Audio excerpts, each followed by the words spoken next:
La folla lungo le strade, le migliaia di telespettatori da casa, lo spettacolo del 35esimo palio del vecchio mercato, trasmesso in diretta da Antenna 3, ha catturato ancora una volta occhi e cuori degli appassionati della sfida all'ultimo secondo, che ha confermato il dominio della contrada del centro, la Pieve.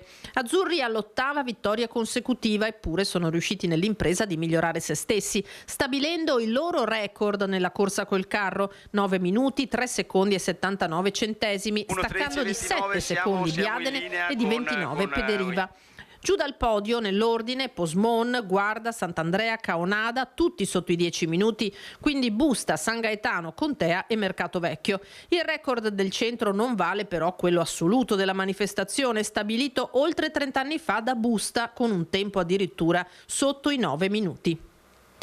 Una festa in strada per i 20.000 lungo il percorso, una festa per i vincitori dopo il gran lavoro che c'è dietro il successo, abbracci, cori, brindisi, ma anche i complimenti agli avversari che, come dimostrano i numeri, si fanno sempre più sotto ogni anno che passa. Organizzazione dell'evento riuscita alla perfezione, a cominciare dalla sfilata in costume. E commozione nel vedere la squadra di Guarda levare le braccia al cielo all'arrivo in memoria del giovanissimo amico e contraddaiolo Giacomo Cornuda, che non c'è più. E noi invece l'abbiamo ricordato questa mattina, molto importante questo servizio, perché abbiamo visto i giovani. Un grande abbraccio a questa famiglia che ha perso questo adorato figlio che non ritornerà più. Però il palio è andato avanti perché lui ci credeva, ma soprattutto perché abbiamo visto tanti giovani. I giovani non ci sono, i giovani non hanno voglia di fare niente, i giovani sono sul divano. No, non è proprio così. Quello che vi fanno vedere, ma quello che non vi fanno vedere, ma che noi, grazie anche alla nostra Antenna 3 Media Nord-Est e tutti i canali, vedete che noi facciamo vedere questo. Ne parleremo questa mattina con il presidente del Palio di Montebelluna, Dino Bottin. Buongiorno Presidente, buongiorno grazie di essere qui. Saluto anche Emanuela Felline, che è una campionessa, poi spiegherà perché ha vinto anche lei, c'è anche il campione, ma noi partiamo giustamente un po' di onore anche alle donne con tutta la fatica che facciamo, cioè ogni tanto esserci non fa male. E sentiremo anche da lei cosa vuol dire partecipare a questa tradizione. Non è neanche per il vincere, è far capire che ci siamo, abbiamo delle tradizioni bellissime che tutti ci invidiano, abbiamo visto le case, le famiglie escono, partecipano, questo è quello che dobbiamo fare, perciò sentiremo sia il Presidente che Emanuela Fellini. Però saluto anche, vediamo se è collegata da Como, Laura, niente, ancora non è collegata, allora proprio la regia mi dirà. Allora Presidente, iniziamo a questo bellissimo palio. Perché è diventato presidente? Perché non è facile essere presidenti di queste associazioni, io ne so qualcosa, con la burocrazia, con le assicurazioni, con l'impegno, però se hai la passione non c'è niente da fare. Sì. Prego Presidente. Ma infatti il Presidente, come vede, ha un'età diversa degli atleti, perché serve un po' di saggezza in più proprio per seguire tutti questi aspetti. Ecco, è stato un palio bellissimo, ne vado orgoglioso, ecco, a nome anche di tutti coloro che mi hanno dato una mano nell'organizzarlo, perché servono tante persone per organizzare un palio così. Orgogliosi perché abbiamo visto tanta gente. Se c'è tanta gente significa che siamo riusciti a comunicare quel messaggio, no? Di festa, di semplicità e di onore verso questi ragazzi, che lei ha detto bene all'inizio, no? Che non è solo il momento della gara, perché per arrivare in quel momento questi ragazzi tutto l'anno si allenano, rinunciano a dei momenti loro propri di divertimento, magari dove che altri vedono in questa fatica solo uno spreco di tempo.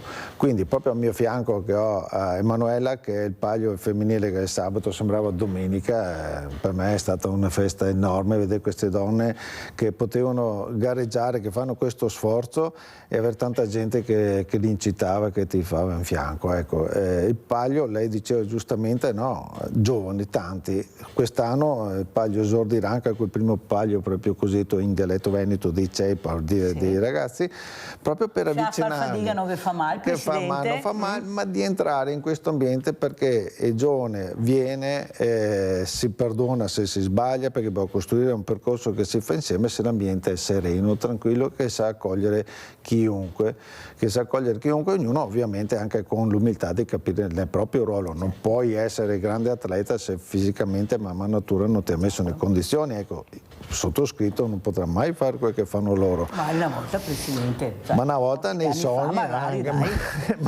magari sognando anche allora, no, cioè, l'età è quella, c'è niente da fare. Sì. Allora, Emanuela Felline, cos'è la tradizione per te? Perché il Palio è una tradizione, sono tradizioni nostre. Io delle volte mi rammarico perché rispetto al sud i nostri ragazzi fanno più fatica a vestirsi, ecco, a portare avanti le tradizioni, tanto è vero che questo mondo di associazioni di volontariato che portano avanti le tradizioni, che io ospito poi oltretutto, perché qua arrivano tutti, si lamentano di non avere giovani. Ecco, questi genitori promettono, quando queste manifestazioni vengono fatte all'asilo, ma poi il bambino lo devi portare, non c'è niente da fare, da solo non può arrivarci, anche se magari avrebbe piacere di farlo, ma se la mamma o il papà non lo porta è logico che non arriva. Cos'è per te la tradizione quando sei arrivata a capire che forse anche tu come persona potevi, perché qui non è questione di donne e di uomini, è proprio una questione di sensibilità, di portare avanti questi aspetti che abbiamo noi, appunto, usi e costumi. Prego. Allora, la tradizione rispetto alla contrada, e parlo penso a nome di tutte le contrade, è il senso di appartenenza, cioè riconoscere il colore, il tessuto urbano. Viola in questo caso, dai, viola, non lo sapevo, ma avevo messo giusto, mi sono partita bene. Il viola mi rappresenta, è anche il mio colore fortunato. Allora, il colore, il tessuto della frazione, sì, che è un tessuto urbano, quindi proprio come dislocato, ma è anche un tessuto produttivo, oppure di locali, perché il nostro è il Mancappello, che era un'osteria. E quindi la tradizione per noi è appartenere, riconoscerci attorno a questi segnali, a questi simboli, e poi a tutta la comunità che con fatica si sta cercando di coinvolgere, ivi compresi, anzi in prima battuta, sicuramente la parte giovanile. Allora vediamo, che perché si è collegata proprio adesso Martina Corato, vediamo se ci sono anche le damigelle, vediamo cosa vediamo questa mattina. Ciao Martina, complimenti intanto, con chi sei? Perché vedo una figura maschile vicino a te, non vedo altre damigelle. Prego Martina, presentati, cosa vuoi dire di questa bellissima occasione che avete avuto per far capire che anche voi ragazze ci siete, che avete, come dice giustamente, ringrazio Emanuela Felline per queste cose che ha detto, ecco, far parte del territorio, creare una comunità attiva. Prego Martina. Buongiorno a tutti, io sono Martina, la damigella di questa edizione del Palio. E sicuramente è stato un onore per noi damigelle aprire tutti i festeggiamenti mercoledì sera, e trovo molto importante che ci sia una serata dedicata alle figure femminili di questo Palio, che rievocano le donne di una volta, e insieme alle mie emozionante esibirci sul palco.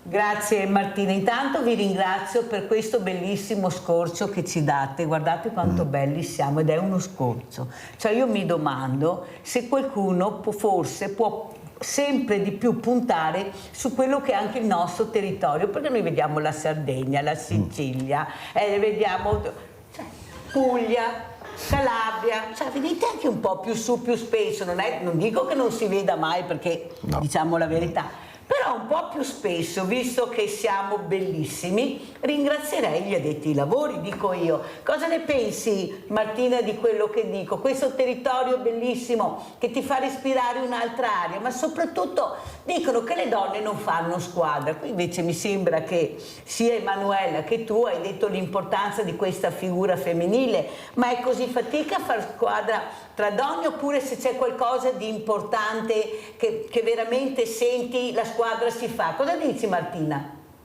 Io credo che la squadra femminile, soprattutto anche nell'ambito della corsa, che è entrata da poco in questi ultimi anni, sicuramente funziona.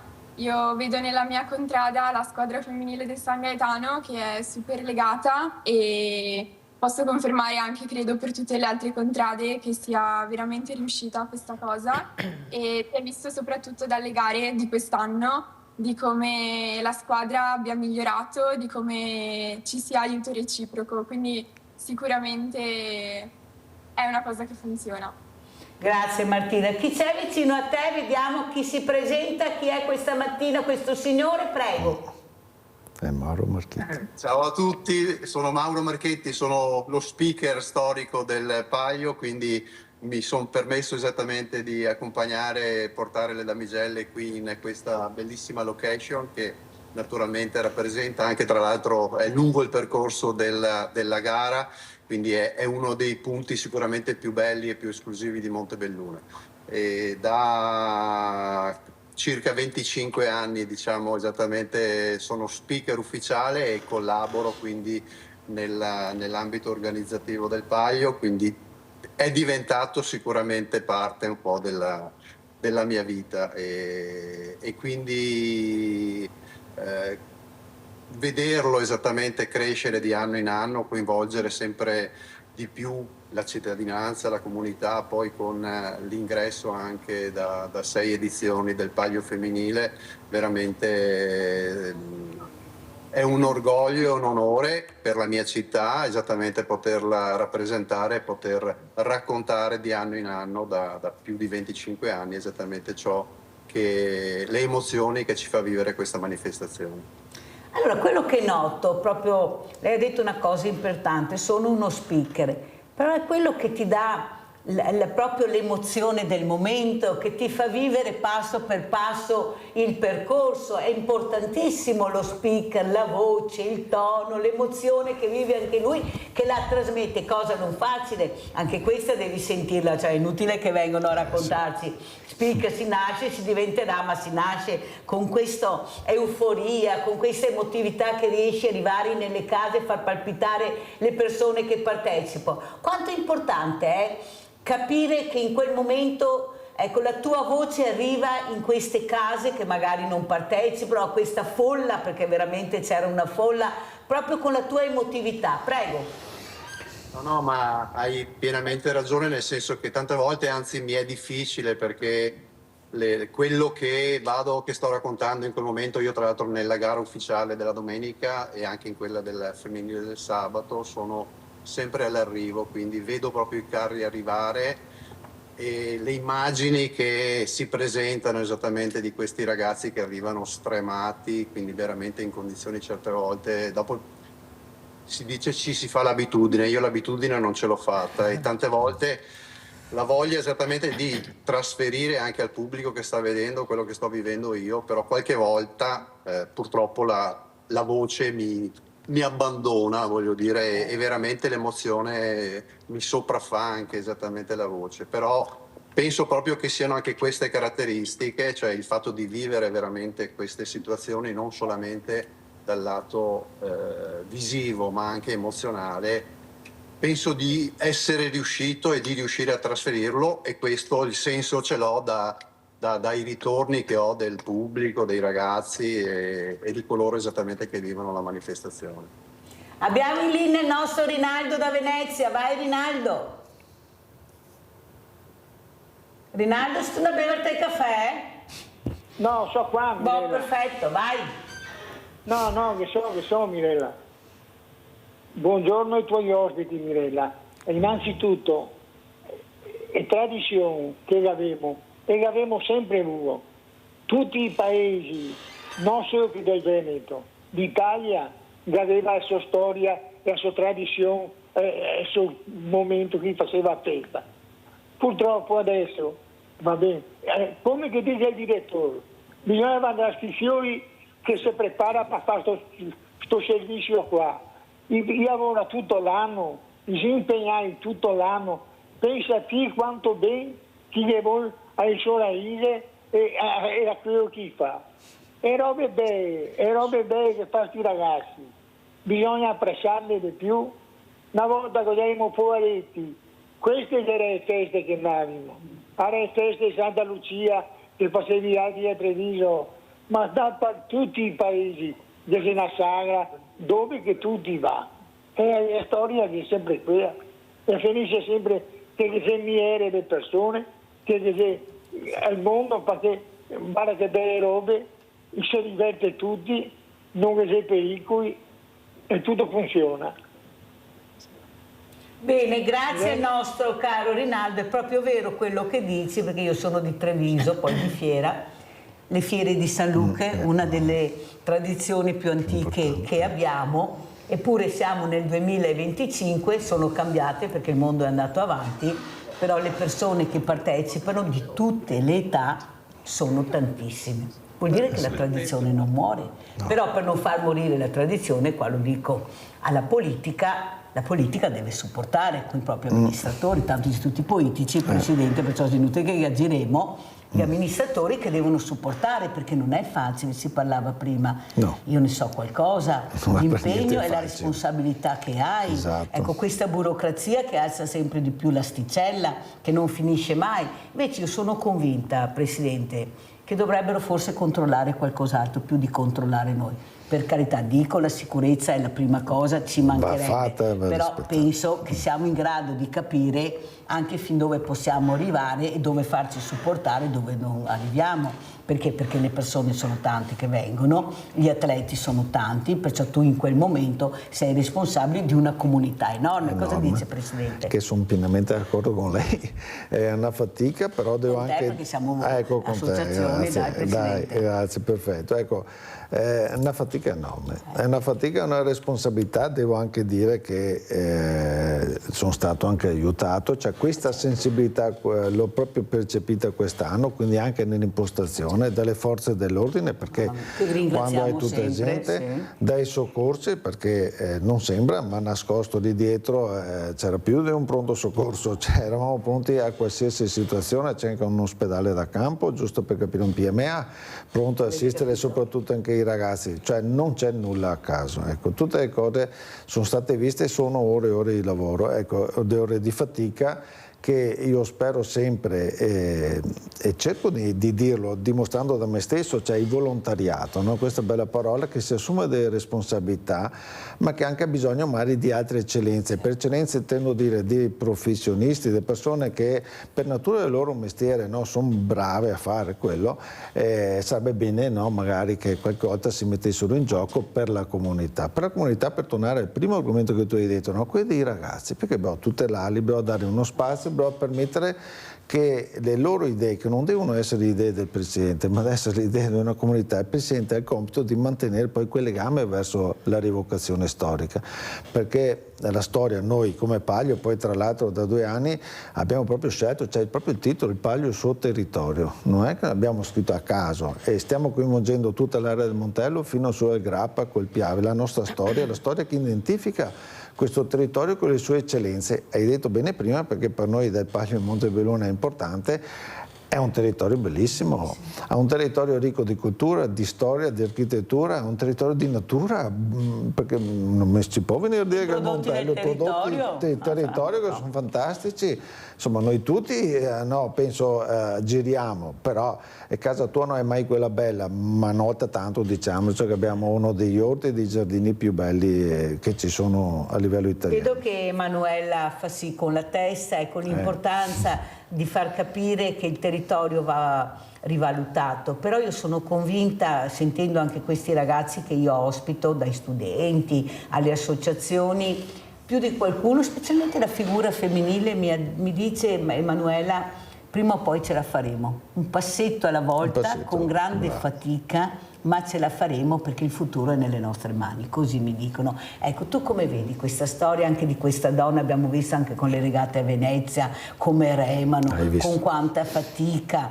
cioè noi ci siamo nel pezzo, io ho evitato addirittura una boscaiola, lei taglia gli alberi nel Cansiglio come la figura maschile, ecco questa però figura femminile che fa fatica a salire la scala, fa molta fatica.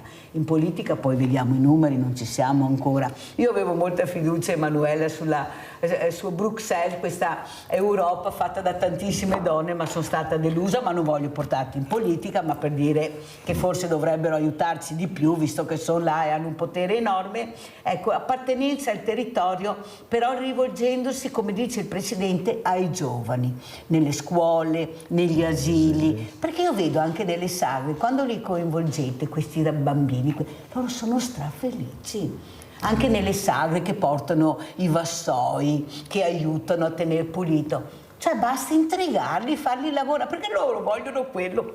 Non vogliono star seduti, non ce la fanno a star fermi seduti. Cosa dice Emanuele? Intrigare di più. Grazie a voi, perché sono convinta, come dice il Presidente, sono due voci diverse. La sua, che arriva fin là, poi siete voi con tutti gli altri ragazzi e ragazze a coinvolgere questi bambini, perché siete mamme, siete sorelle, zie. Prego Emanuele. Allora, la cosa che ho notato in tutte le contrade, quindi sicuramente anche nella mia, è la crescita forte della vicinanza dei giovani.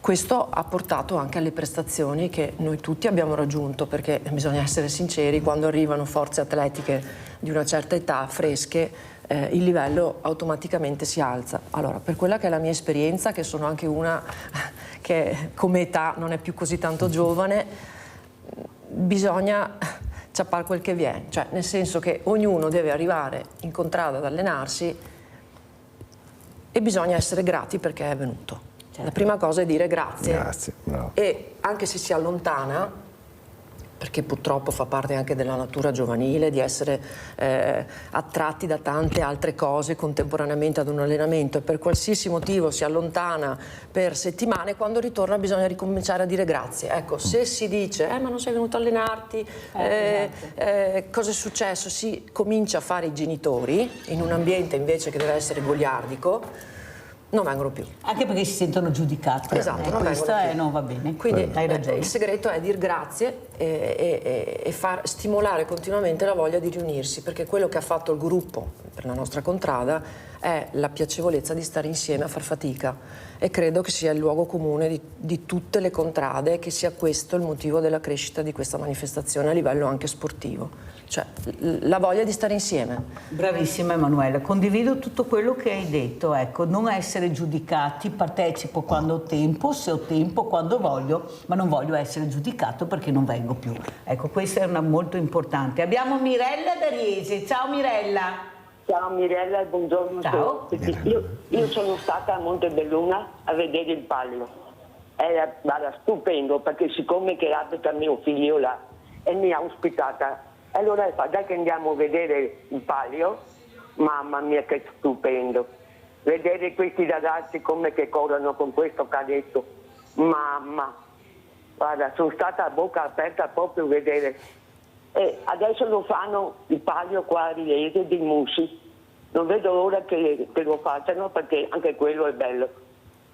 Grazie cara Mirella, ecco, questa telefonata serve a far capire che anche queste persone hanno piacere di uscire, vedere anche le proprie tradizioni, perché anche Mirella è diversamente giovane, perciò lei ha piacere di partecipare. Mirella va a ballare, cioè adesso ha trovato anche una persona che la porta, perché dobbiamo anche cercare di accompagnarli, sta associazione presidente che fa la squadra, anche chi sei, cosa fai, come posso aiutare, perché se tutti facciamo tutti, cioè non facciamo niente. Allora sentiamo, prima di lasciare il posto anche all'altro ospite, cosa ne pensa la nostra damigella. Prego, cosa dici? Questi ragazzi, questi bambini anche nelle scuole, coinvolgerli, dire magari vieni con me che ti porto, vengo io dai tuoi genitori a chiedere il permesso, che questi genitori, che questi marmeotti che va a togliere scuola, no scusatemi, lasciateli da soli anche, per carità. Ma come? Avete visto l'intasamento a Treviso per andarli a prendere a scuola con una bella giornata, dopo dicono che non fanno movimento. Ma dai, genitori, nonni, sveglia Veneti. Vai tesoro, vai, dimmi come si può fare per coinvolgerli ancora di più da bambini, perché là che inizi a capire se il bambino ha frequentato, sa cos'è questa tradizione. Cosa vedi? Prego. Io inviterei i genitori a portare i bimbi al palio. Sicuramente è una manifestazione che rievoca molti valori e ricordi del passato, e sicuramente i bambini apprezzano. L'abbiamo visto per esempio con la sfilata, c'erano tanti bambini coinvolti. Sentiamo anche lo speaker cosa dice. per coinvolgere ancora di più, cioè dobbiamo rompere i timpani e i familiari, diciamo, forse? Se riusciamo a coinvolgerli ancora di più rispetto a quanto che abbiamo visto in questi ultimi anni, sarebbe veramente un super miracolo, nel senso che comunque già in questi ultimi anni è stato fatto tantissimo, alla fine creando comunque un evento che sia trasversale, quindi che riesca esattamente a coinvolgere sia esattamente la persona di una certa età, quindi con dei momenti a loro dedicati, sia i giovani, chiaramente principalmente perché sono quelli che poi portano l'infa alle contrade per le squadre, e sia anche con dei momenti di intrattenimento anche per i più piccoli, quindi e soprattutto, cosa fondamentale, e il Presidente insomma Dino la ne è rappresentazione, garantendo la massima sicurezza, perché è evidente che per permettere ai più piccoli insomma di poter vivere con serenità dei momenti dove insomma c'è un'affluenza di pubblico e di gente così elevata, è necessario garantire la massima sicurezza, e quindi qui tutte le parti coinvolte, dalla sicurezza vera e propria, ma comunque dai centinaia di volontari, il gruppo Alpini, eccetera, tutti coloro che collaborano hanno sempre garantito e fanno tutto il possibile per garantire a tutta la cittadinanza, dai più grandi ai più piccoli, di poter vivere nella massima sicurezza e tranquillità e serenità. Volevo sapere se ci sono altre damigelle. Sì, sì. Ecco, se magari sentiamo anche un'altra damigella, così cambiamo, le conosciamo, per dare un po' spazio a tutti. Chi viene adesso a parlare? Adesso arriva Aurora Bonetto, che è la damigella di Busta, che ha vinto il premio per il miglior abito e acconciatura. Eccola qui. Che belli. Allora Aurora, cosa ci racconti? Ecco, questa tradizione, questa partecipazione di tante età, tutti assieme, si fa festa, ma soprattutto si porta avanti il nostro bellissimo territorio, usi e costumi. Prego Aurora. Sì, beh, questa è stata un'esperienza per tutte magnifica, si collegano veramente tutte le contrade, riescono a collegare il territorio, la propria città, è veramente un'esperienza bellissima per tutti quanti. Cos'è la cosa che ti ha emozionato di più, Aurora, alla fine? Ecco, quando sei andata a letto, cos'è stato il ricordo che proprio ti faceva rivivere quel momento?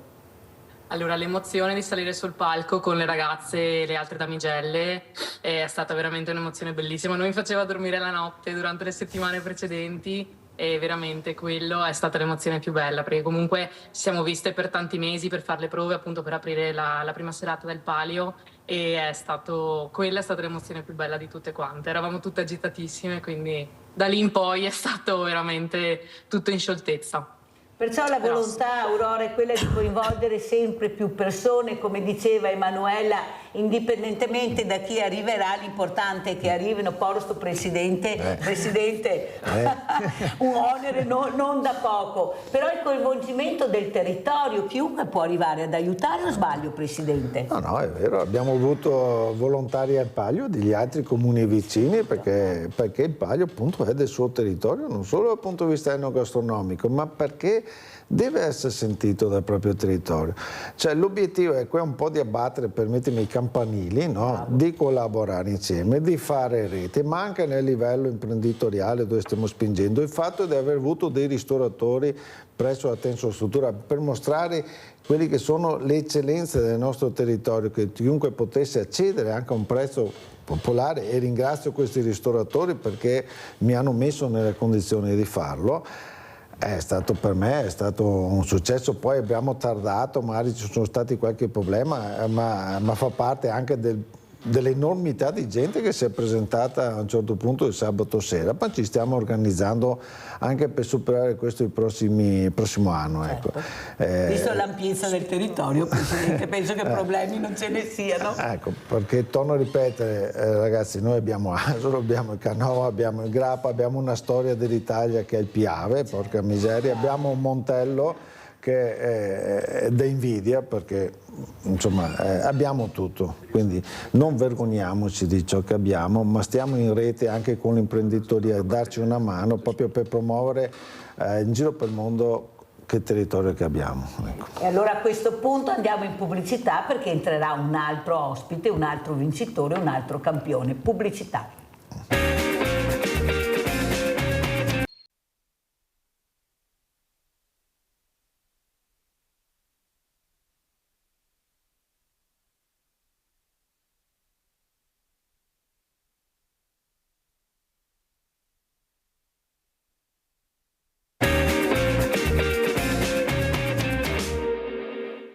La folla lungo le strade, le migliaia di telespettatori da casa, lo spettacolo del 35esimo palio del vecchio mercato, trasmesso in diretta da Antenna 3, ha catturato ancora una volta occhi e cuori degli appassionati della sfida all'ultimo secondo, che ha confermato il dominio della contrada del centro, la Pieve. Azzurri all'8ª vittoria consecutiva, eppure sono riusciti nell'impresa di migliorare se stessi, stabilendo il loro record nella corsa col carro, 9 minuti, 3 secondi e 79 centesimi, staccando di 7 secondi Biadene e di 29 Pederiva.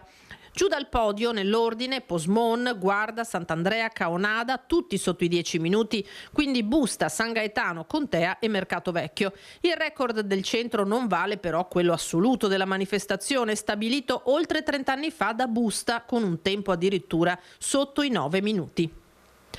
Una festa in strada per i 20.000 lungo il percorso, una festa per i vincitori dopo il gran lavoro che c'è dietro il successo, abbracci, cori, brindisi, ma anche i complimenti agli avversari che, come dimostrano i numeri, si fanno sempre più sotto ogni anno che passa. Organizzazione dell'evento riuscita alla perfezione, a cominciare dalla sfilata in costume.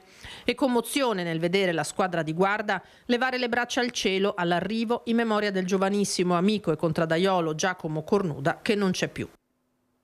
Allora noi abbiamo Marco Esposito, adesso vedremo anche le immagini del vincitore.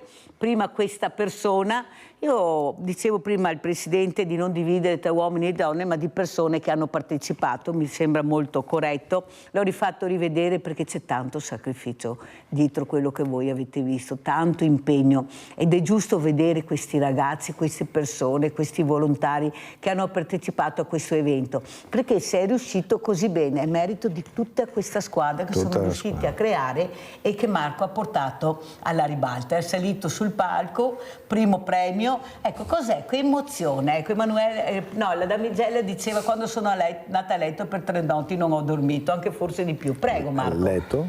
Intanto buongiorno a tutti. Allora, è un'emozione unica, è un mix di emozioni.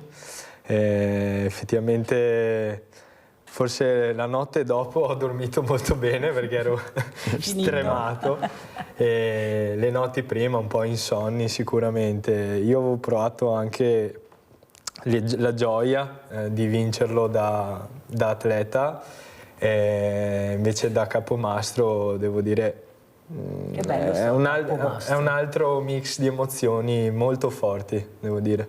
Chiaramente il merito è dei ragazzi di questa vittoria, loro devono prendere tutti gli elogi, però anche la squadra che c'è dietro che mi ha aiutato, tutta la contrada, senza di loro non avremmo vinto di certo. Senti Marco, il prima l'abbiamo visto, il dopo ne parlate, ecco, quando vi ritrovate tra di voi, cosa senti, cosa dicono queste persone che hanno partecipato, questi ragazzi, queste ragazze, ecco, cosa senti, ecco, le emozioni che senti quando ricordate questo avvenimento molto importante che è stato fatto? Sicuramente è come quando si fanno ad esempio i pranzi in famiglia, ci sono quelle emozioni di un mix tra amicizie, familiari, gioie, dolori anche a volte.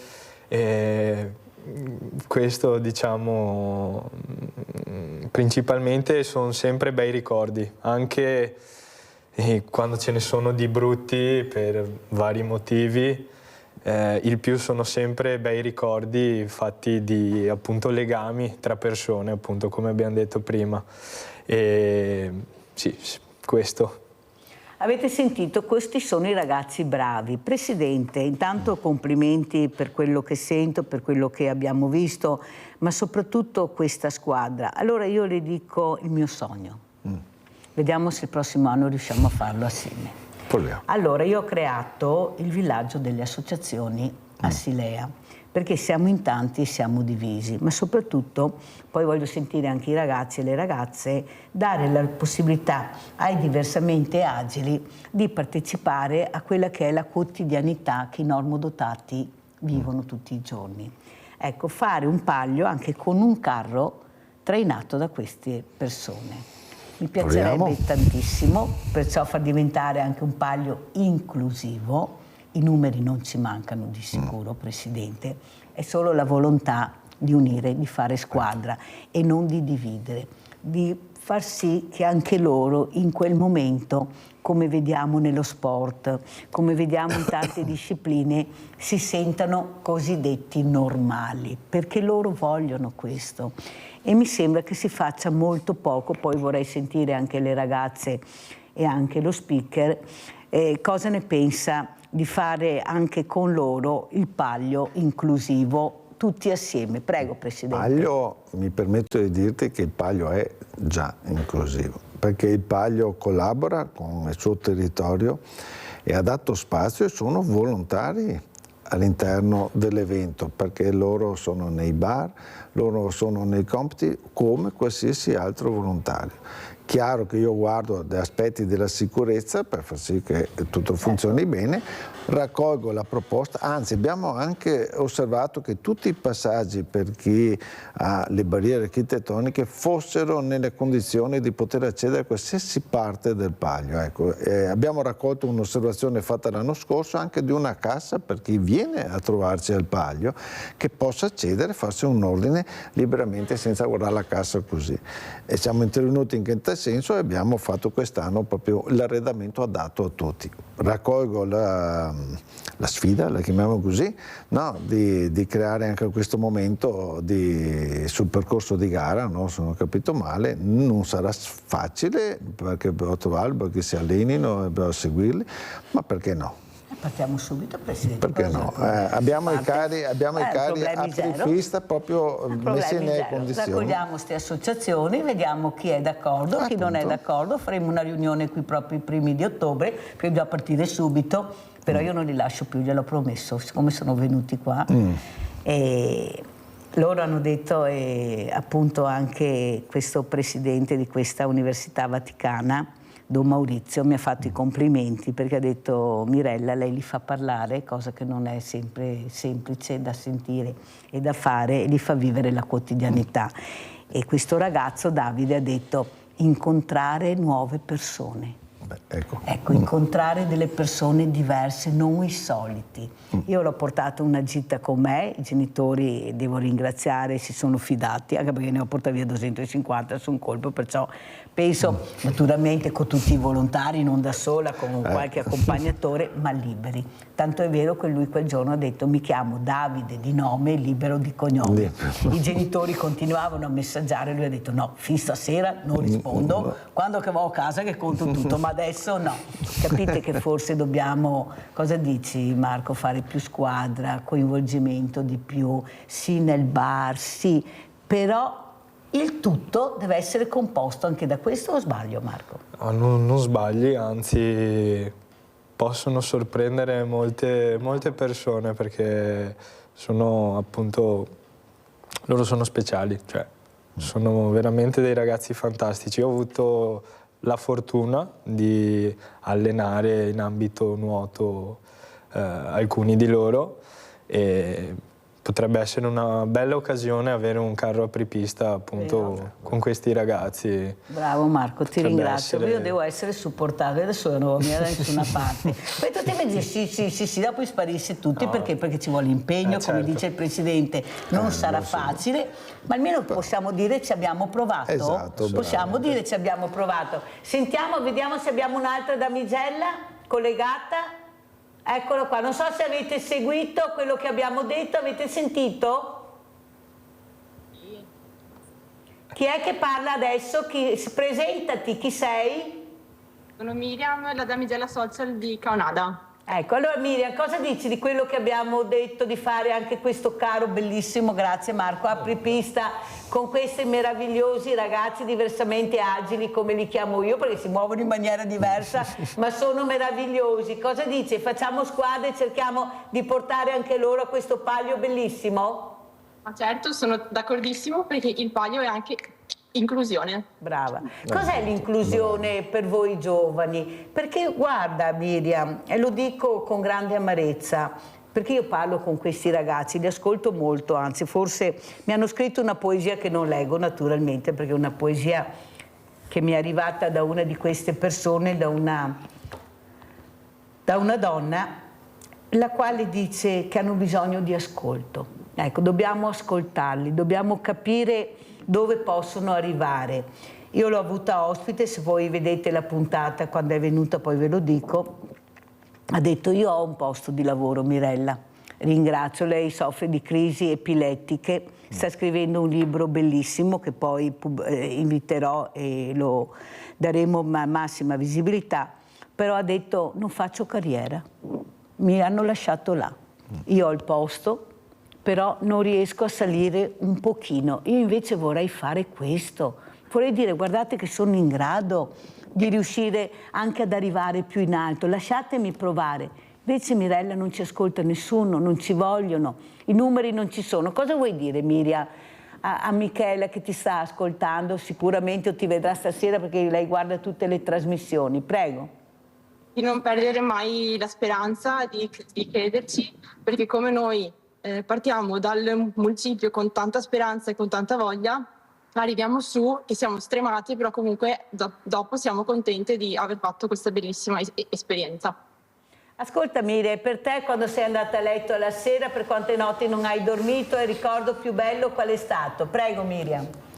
Il ricordo più bello è stato sentire tutti gli applausi e le urla, di incitamento ovviamente, una volta finita la mia prova sul palco, quando ho sentito proprio tutto il calore, tutto l'affetto delle persone che erano lì per me, per noi e per tutte le mie compagne. Ascolta, un'altra cosa che volevo dirti, la famiglia, quanto è importante il supporto della famiglia fin da piccoli, vivere le tradizioni, perché là si impara, inutile che diciamo ma sti ragazzi, no, ma se li portate magari oltre il centro commerciale, magari sentire anche se qualche volta ha voglia di partecipare a qualcos'altro e non decidere voi sempre dove deve andare, cosa fare, cosa dici? Quanto è importante la famiglia e il supporto fin da piccoli? Prego Miriam. È importantissimo sia nel palio che nel resto dei giorni, soprattutto per questa esperienza nel palio è stata fondamentale sia la famiglia, quella che ti cresce, quindi mamma, papà, fratello e tutti i parenti, sia quella del palio, perché appunto sentire tutta l'emozione anche provenire dai compagni e dalle compagne della contrada è stato fondamentale, sentire che c'è comunque un supporto sotto che crede in te è stata un'esperienza unica, fantastica. Ascolta Miriam, secondo te la scuola fa abbastanza su questo? Oppure anche nei pomeriggi cercare anche di accompagnare questi ragazzi? Abbiamo anche professori volontari, non è che nessuno non si offre, ce ne sono, ve lo posso assicurare. Sì.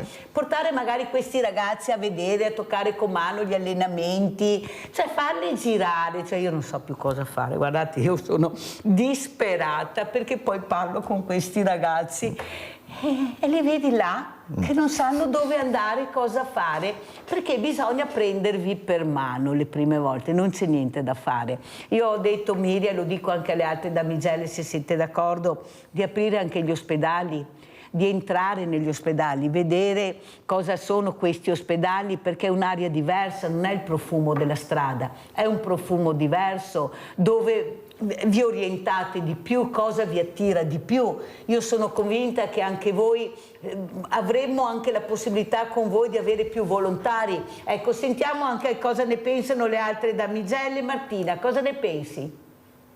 Sicuramente sarebbe un'esperienza da fare. La facciamo già con le case di riposo, quindi andare a trovare gli anziani sicuramente portare loro un po' di quotidianità e di novità, di aria nuova, sicuramente anche negli ospedali sarebbe molto bello. Sentiamo l'altra damigella, prego, Aurora. Per cercare di attirare più ragazzi possibili, cerchiamo anche di fare volantinaggio, quindi anche appunto sul nostro territorio personale appunto della contrada di Busta e penso anche nelle altre. Si fa appunto del volantinaggio per cercare di attirare più ragazzi possibili, perché comunque il palio è brutto da dire, ma sveglia abbastanza fuori tutti quanti, ecco, dai più piccoli ai più grandi. Miriam? Cosa dici Miriam, sei d'accordo? D'accordissimo, infatti ci sono alcune contrade che collaborano già con delle associazioni locali e le coinvolgono sia nei giorni del palio che prima con la presentazione della squadra, con altri momenti che comunque attirano persone locali, abitanti, come per esempio li coinvolgono in attività per presentazione, creare tutto l'allestimento del luogo. Benissimo, sentiamo anche lo speaker perché è anche un uomo, abbiamo sentito la figura femminile, sentiamo anche questo speaker come uomo, come persona, cosa ne pensa di questi pagli inclusivi, di questo paglio itinerante che si può spostare. Non è detto che bisogna farlo sempre là, vero Presidente? Basta spostarsi un po', poi non è che dobbiamo andare molto lontano. Ecco, più gente c'è, più allunghiamo il paglio, o sbaglio Presidente? Si allunga, si parte da là e ci si allunga. Sentiamo, prego. Sentiamo lo speaker. Non ho sentito la domanda, Mirella, scusami con le campane. Paglio inclusivo, ecco, coinvolgere sempre di più persone, allungare il paglio, allora, si parte da là ma ci si allunga. Ascoltavo proprio le damigelle in base esattamente ai tuoi approfondimenti, Mirella, e la prima immagine che mi è venuta in mente, ti dico io chiaramente, a parte l'attività di speakeraggio eccetera, ma vivo il paglio anche alla sera negli eventi che vengono creati e nelle varie giornate. E una delle cose che mi è rimasta impressa è aver visto tante persone purtroppo disabili, esattamente, o in carrozzina, e mi ha dato proprio il senso che magari in altri momenti io la vivo, non sempre insomma hai occasione di vederli in giro per le piazze.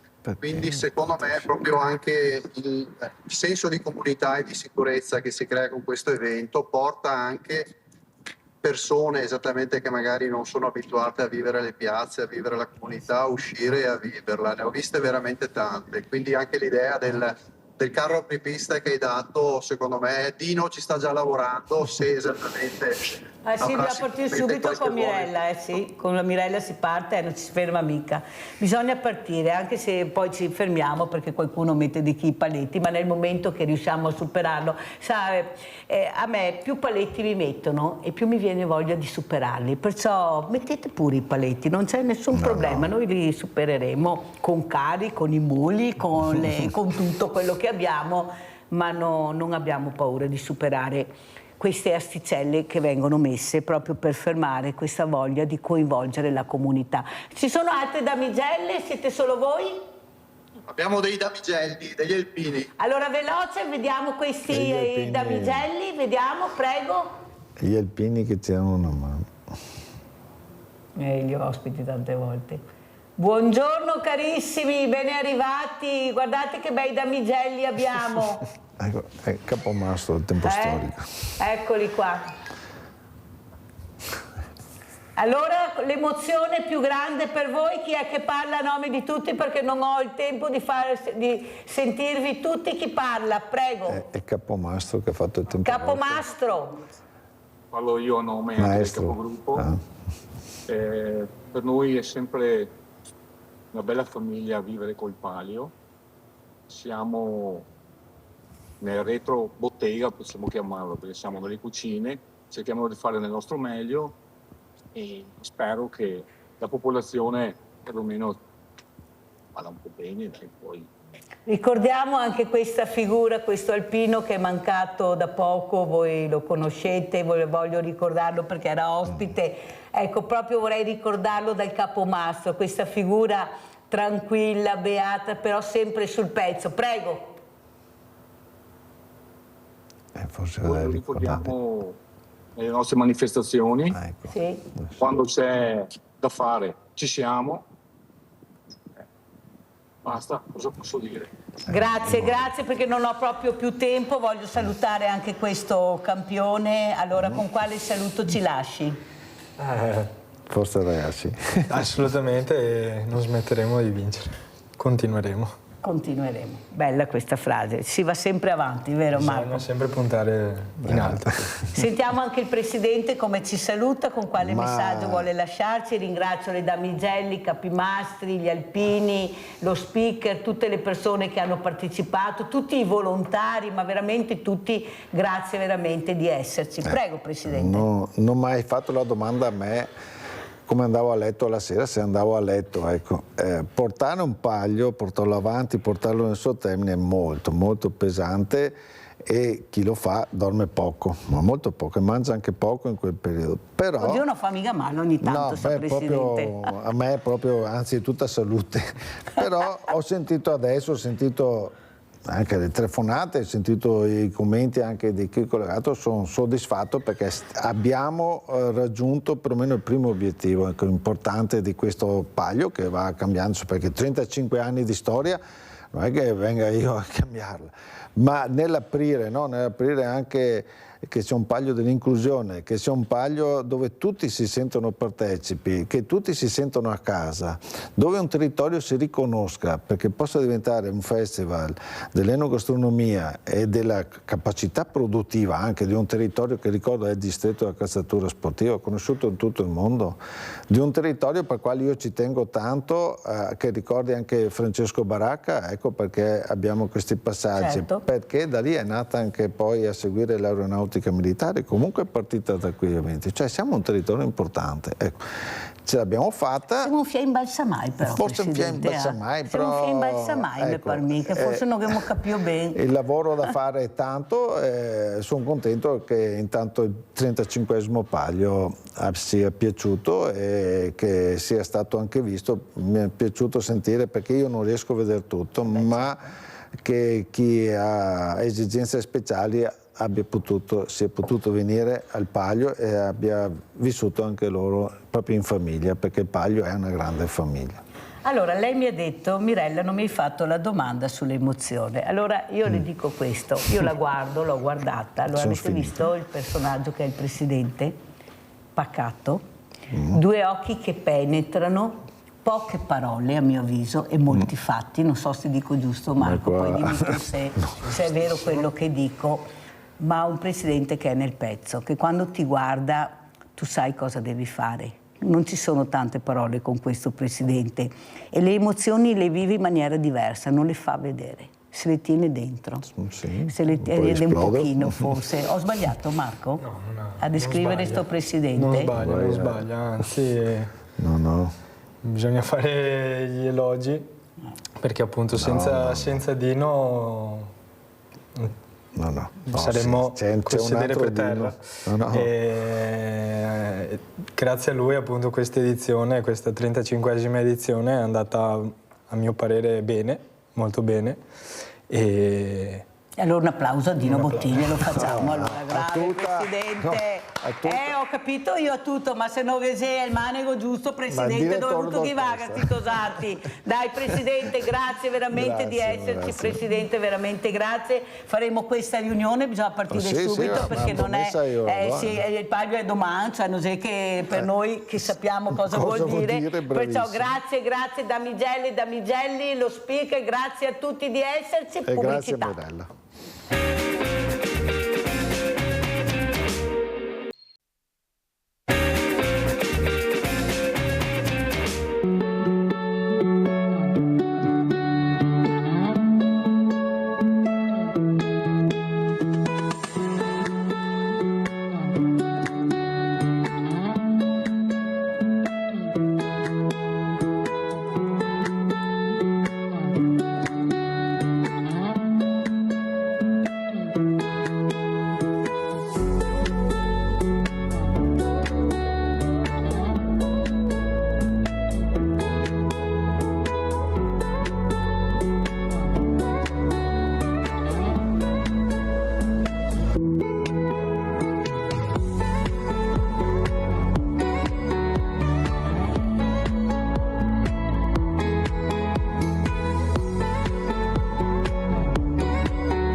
e vediamo e abbiamo visto questa giornata di festa per ricordare e forse far capire che anche questa parola Alzheimer non fa più paura come una volta. Certo che le famiglie devono mettersi in gioco, noi abbiamo anche tante associazioni, direi che forse Treviso è stata la prima col caffè Alzheimer, se non ricordo male. Lo chiedo al nostro dottor Giorgio Pavan, direttore ISRA Treviso. Grazie direttore di essere qui, veramente grazie, per far capire che anche Treviso c'è nel pezzo per quanto riguarda la solidarietà, l'associazionismo. Saluto anche Maurizio Framba, collegato con noi da Verona, presidente Federazione Consumatori.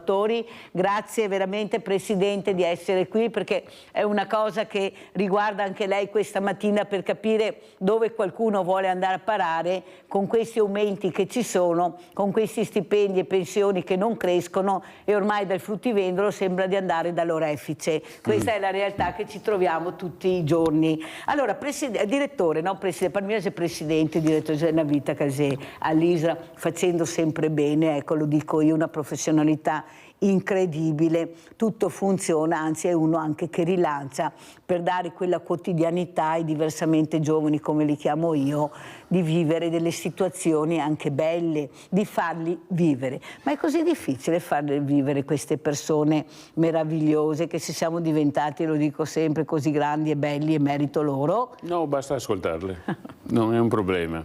Se uno ha un desiderio, se noi imponiamo l'organizzazione alle persone deboli, è chiaro che non si divertono, ma se le organizzazioni forti ascoltano le persone deboli e dicono mi piacerebbe, ho il sogno di andare al mare, ad esempio oggi abbiamo, mi ricordo, 20-25 persone, sono tante, no? Oggi sono al mare, mi arriva le fotografie. Finalmente dice Mirella, no, ma mi è arrivata la fotografia stamattina, perché dico, il mio lavoro dietro la scrivania ha valore solo se mi arrivano le foto della gente che si diverte, perché sennò per cosa lavoriamo? Bravo. Per stare tutti in regola? Sì, va bene, quello che possiamo facciamo, no? Intanto non rubiamo e dopo cerchiamo di fare il meglio. Ma ad esempio stamattina sono al mare, pensa a te, per una persona di 85 anni, 87 anni, eccetera, è sdraiata, no? sullo sdraio di fronte al mare. E dico, ci vuole tanto, no, che vuole un po' di intraprendenza, un po' di messa in discussione. Non siamo noi che dobbiamo obbligare le persone, certo dobbiamo servirle, hanno tanti bisogni, sono autosufficienti, ma poi oltre ai bisogni ci sono i desideri, e i desideri che riempiono la vita, e noi siamo lì al loro servizio per passione, per etica, ma anche perché ci pagano. Cioè, i stipendi nostri sono fatti dalla gente che paga, cioè dobbiamo avere il senso, no? Dico sempre ai miei collaboratori, provate a pensare di avere un negozio di pantaloni e tu hai ogni giorno uno che viene a comprare un pantalone. Quando è Natale e Pasqua gli fai l'omaggio, no? Perché è un cliente importante. I nostri anziani sono clienti importanti, ogni giorno portano. Noi dobbiamo, per etica, per passione, ma se non abbiamo un'etica e una passione, almeno per senso di dovere. Ecco, questo è il tema. Allora, Presidente, io la ringrazio per aver toccato questo tema così caro a Mirella, che è quella di far uscire queste persone, ecco, dal solito ambiente, non perché si trovino male o perché non sono accuditi bene, anzi io direi che l'ISRA, non per fare una sviolinata, ma lo dico sempre, voi lo sapete, è ai primi posti nel mio cuore, perché io la frequento, l'ho frequentata, so come si svolge il tutto. Mirella è una che entra dappertutto, ma il direttore mi ha sempre concesso, non mi ha mai vietato di fare questo, perciò io entravo a qualsiasi ora, lui sapeva che avevo il suo permesso, perché non è che mi inventi le cose, lui lo può dire. No, ma sono luoghi liberi. Esatto, cioè, posso capire, ecco, l'importanza di quello che dico, nel senso che però chi può deve anche uscire, frequentare i cinema, frequentare i teatri, andare al mare. Ecco, noi abbiamo queste ex colonie che non capisco più, Presidente, cosa vogliono fare, dove vogliono arrivare, qual è l'obiettivo. Mancano sempre i soldi, però dove vogliono i soldi si trovano. Questo ve lo dico io, e ne hanno anche tantissimi, guardate. Certo che se li spendi su una cosa che non interessa a tutti, l'opinione pubblica, ad esempio sulle guerre, ecco, fa fatica a digerirlo perché noi abbiamo bisogno di tanti servizi con una popolazione sempre più diversamente giovane. Presidente, forse non è il caso, anche come Federconsumatori, che anzi anche voi alzate l'asticella per far capire, come dice il direttore Pavai, col presidente no, il direttore sì, nel senso che i costi sono alti, ma i servizi che danno, è quello il problema che non viene spiegato abbastanza. È un servizio importante, anche se hanno pochi numeri, devono darsi veramente e farsi in 1000 per riuscire a dare la massima disponibilità, il massimo servizio. Come vede lei la situazione, Presidente? Perché tutti dicono che va bene, non c'è problema, anzi abbiamo dei numeri superiori a quello che ci aspettavamo, mancaria altro, dice Mirella, che non fosse così. Prego, Presidente. Intanto grazie dell'invito e buongiorno a tutti e a tutte. Ma, il problema vero è questo, che la comunicazione oggi è fondamentale e chi riesce a comunicare racconta quello che vuole. La realtà è completamente diversa da quello che ci stanno raccontando, però almeno dal nostro punto di vista noi abbiamo un osservatorio a livello nazionale che verifica settimanalmente l'andamento. Logicamente una delle cose più importanti è quella dei prezzi, ma al di là dei prezzi che poi eventualmente approfondiamo, il dato è che la realtà è diversa da quella che ci raccontano, perché come diceva Giorgio Pavan, le fragilità che lui richiamava aumentano sempre di più in questo paese, e una delle fragilità che aumenta è quella relativa agli anziani. Anziani che al di là dell'aspetto della solitudine hanno problemi fondamentali di tipo economico, di tipo sanitario. Infatti una delle cose che noi osserviamo con più attenzione, ed è ormai diventata un'emergenza, è l'emergenza sanitaria, perché c'è una rinuncia continua, costante e in aumento di quelle che sono le visite sanitarie, e avviene soprattutto da parte delle persone anziane, che sono oggi le persone più fragili da un punto di vista economico e da un punto di vista anche psicologico. Quindi bisogna che tutte le organizzazioni siano in grado di comunicare e di raccontare invece qual è la realtà vera. La realtà vera è quella che non ce la raccontano. Non è possibile dire che c'è la piena occupazione.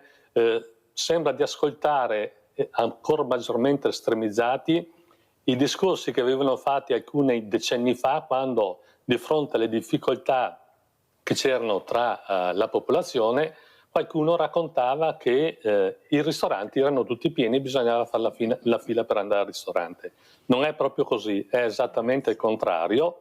Guardi, riporto, Mirella, soltanto una frase che mi ha colpito molto, che ha detto l'altro giorno Papa Leone XIV, e diceva: se Musk diventerà il primo trilionario, quindi non milionario, siamo oltre, e quella della disparità tra i redditi e le classi lavoratrici, tra classe lavoratrici e super ricchi, è l'unica cosa che ha valore, questo è il sintomo che siamo proprio nei guai. Questo è il problema vero, che aumentano le disuguaglianze, aumenta la povertà, poi eventualmente lo richiamiamo perché ci sono tutta una serie di dati, aumentano i ricchi e, guardi, la cosa fondamentale in negativo è che stanno aumentando gli egoismi. Grazie Presidente per quello che ha detto, che condivido tutto, anzi ecco, rilancio col direttore Pavan, perché dobbiamo fare squadra e dobbiamo cercare che questo non avvenga. Noi come mondo del volontariato ce la stiamo mettendo tutta, ma capite bene che io quando al mattino vi racconto tutto, perché Mirella vi racconta tutto, che ci mettono sempre più paletti, ci fanno fare sempre più cose inaudite che a noi non interessano proprio, non fa parte di tutto il mondo del volontariato. Invece di capire chi siamo, cosa facciamo e chi deve fare cosa, hanno fatto un grande minestrone con una burocrazia incredibile, con dei controlli inauditi che hanno segato metà del mondo del volontariato. Tanto è vero che eravamo ai primi posti, siamo al 20° posto. Questo lo ha detto un addetto ai lavori qui davanti alle telecamere, perciò Presidente, Direttore, questa la dice lunga su quello che sarà il nostro futuro, e dobbiamo fare sempre più squadra, quelli che hanno voglia di fare e di stare nel pezzo. Prego. Trovo che sottolineo e sottoscrivo tutte le cose dette con saggezza e con proprietà di linguaggio dal Presidente. Io credo che il sistema, la dico grande, il sistema capitalistico nel quale noi siamo è centrato sull'individualismo, sul soggettivismo, sul io ipertrofico e sul fatto che la solitudine e la separazione gli uni dagli altri fa il gioco del sistema. Fa il gioco del sistema. Da soli siamo sempre più poveri. Aggiungerei anche che fatalità succede ciò che succede nei mondi disastrati. Chi ha soldi fa sempre più soldi, chi è povero diventa sempre più povero. Non solo. Le fasce intermedie, che sono le fasce diciamo della media borghesia, della media cittadinanza, diciamo così, gli impiegati, gli operai, eccetera, eccetera, per loro diventa sempre più basso la loro potenzialità. I ristoranti sono pieni delle persone che possono permetterselo e in particolare di quelle persone che stanno consumando i soldi dei nonni, ma finiti quelli, finito tutto. E siccome noi dobbiamo far lavorare le industrie del capitalismo, adesso ci inventiamo il 5% per aumentare le spese belliche. Allora si pensi che noi siamo 1,5 punti sotto il PIL nella sanità in Italia, d'accordo? Quindi siamo sotto la media europea da un punto di vista degli investimenti sanitari nella sanità, tant'è vero che in Veneto la sanità privata è quadruplicata. Non hanno mica torto, fa i suoi affari, ma è quadruplicata ed è aumentato il numero di persone che non vanno a curarsi perché fare la fila è lunga e non ci si arriva e andare dal privato non ci sono i soldi. Quindi i vecchi in particolare non vanno a curarsi. Sentiamo come commenta il Presidente Framba le parole e soprattutto ecco qual è l'obiettivo, perché poi il dunque arriva prima o poi, Presidente, non c'è niente da fare, al dunque ci arriveremo, ma come ci arriveremo e con chi? Perché è stato segato il mondo dell'artigianato, abbiamo perso tantissimi artigiani perché dovevano arrivare le multinazionali che hanno iniziato a pagare le tasse ieri, mentre gli altri li hanno soffocati. Cioè qual è l'obiettivo, Presidente? Perché poi questa Italia sempre più con un'età avanzata, ecco questa ricerca, la scienza che va avanti, che ormai arriveremo a 120 anni sembra, ma con chi, per chi e come? Ecco, come vede lei la situazione con questi politici che invece di capire che qualcuno li ascolta delle volte farebbero bene a non tirare fuori gli assi dalla tasca e sapere tutto e fare tutto e poi ci troviamo in queste condizioni, dalla quarta potenza mondiale siamo agli ultimi posti, non sicura a causa nostra. Prego, Presidente. Risposta un po' complicata, non difficile perché molto semplice, come diceva anche, lo dico collega Pavan, ma comunque il signor Pavan, il dottor Pavan. In realtà sembra che tutti siano in questo paese anestetizzati, cioè incapaci di pensare che le cose si possono cambiare. Voi, il titolo della sua trasmissione a me piace perché sveglia vuol dire darsi da fare, vuol dire dir di no alle cose che non vanno bene secondo il punto di vista di ognuno di noi o delle associazioni di cui anche noi tre facciamo parte. Il problema di fondo è che non si riesce a mettere in moto un meccanismo che combatta quello che ormai è il pensiero, come diceva Pavan, dominante, l'individualismo, la potenza, i soldi. Noi abbiamo un presidente americano che gioca, che non fa la politica ma fa solo affari. Io non voglio dare giudizi su Trump eccetera perché è stato votato, mi viene a pensare ai poveri americani che l'hanno votato, però va bene così. La realtà è che quel modello lì oggi è il modello purtroppo vincente, perché altri modelli sono modelli che fanno fatica ad emergere come avevano fatto tempo fa. Cosa fare? Beh, intanto senza dar indicazioni perché non spetta a me, se noi pensiamo che le cose non funzionino o non siano funzionate bene, abbiamo delle scadenze, le uniche scadenze che abbiamo come cittadini, che sono quelle del voto. La gente va a votare e poi chi viene votato governa. Il problema di fondo sapete almeno dal mio punto di vista cos'è?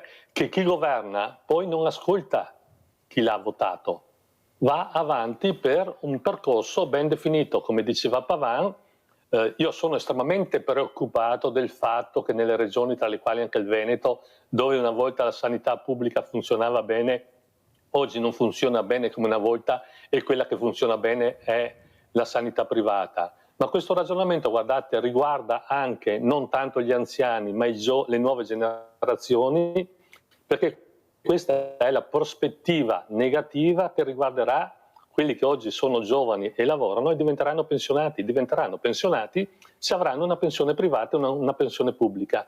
Cioè c'è un disegno, io credo, che è quello di ridimensionare tutto il pezzo di pubblico.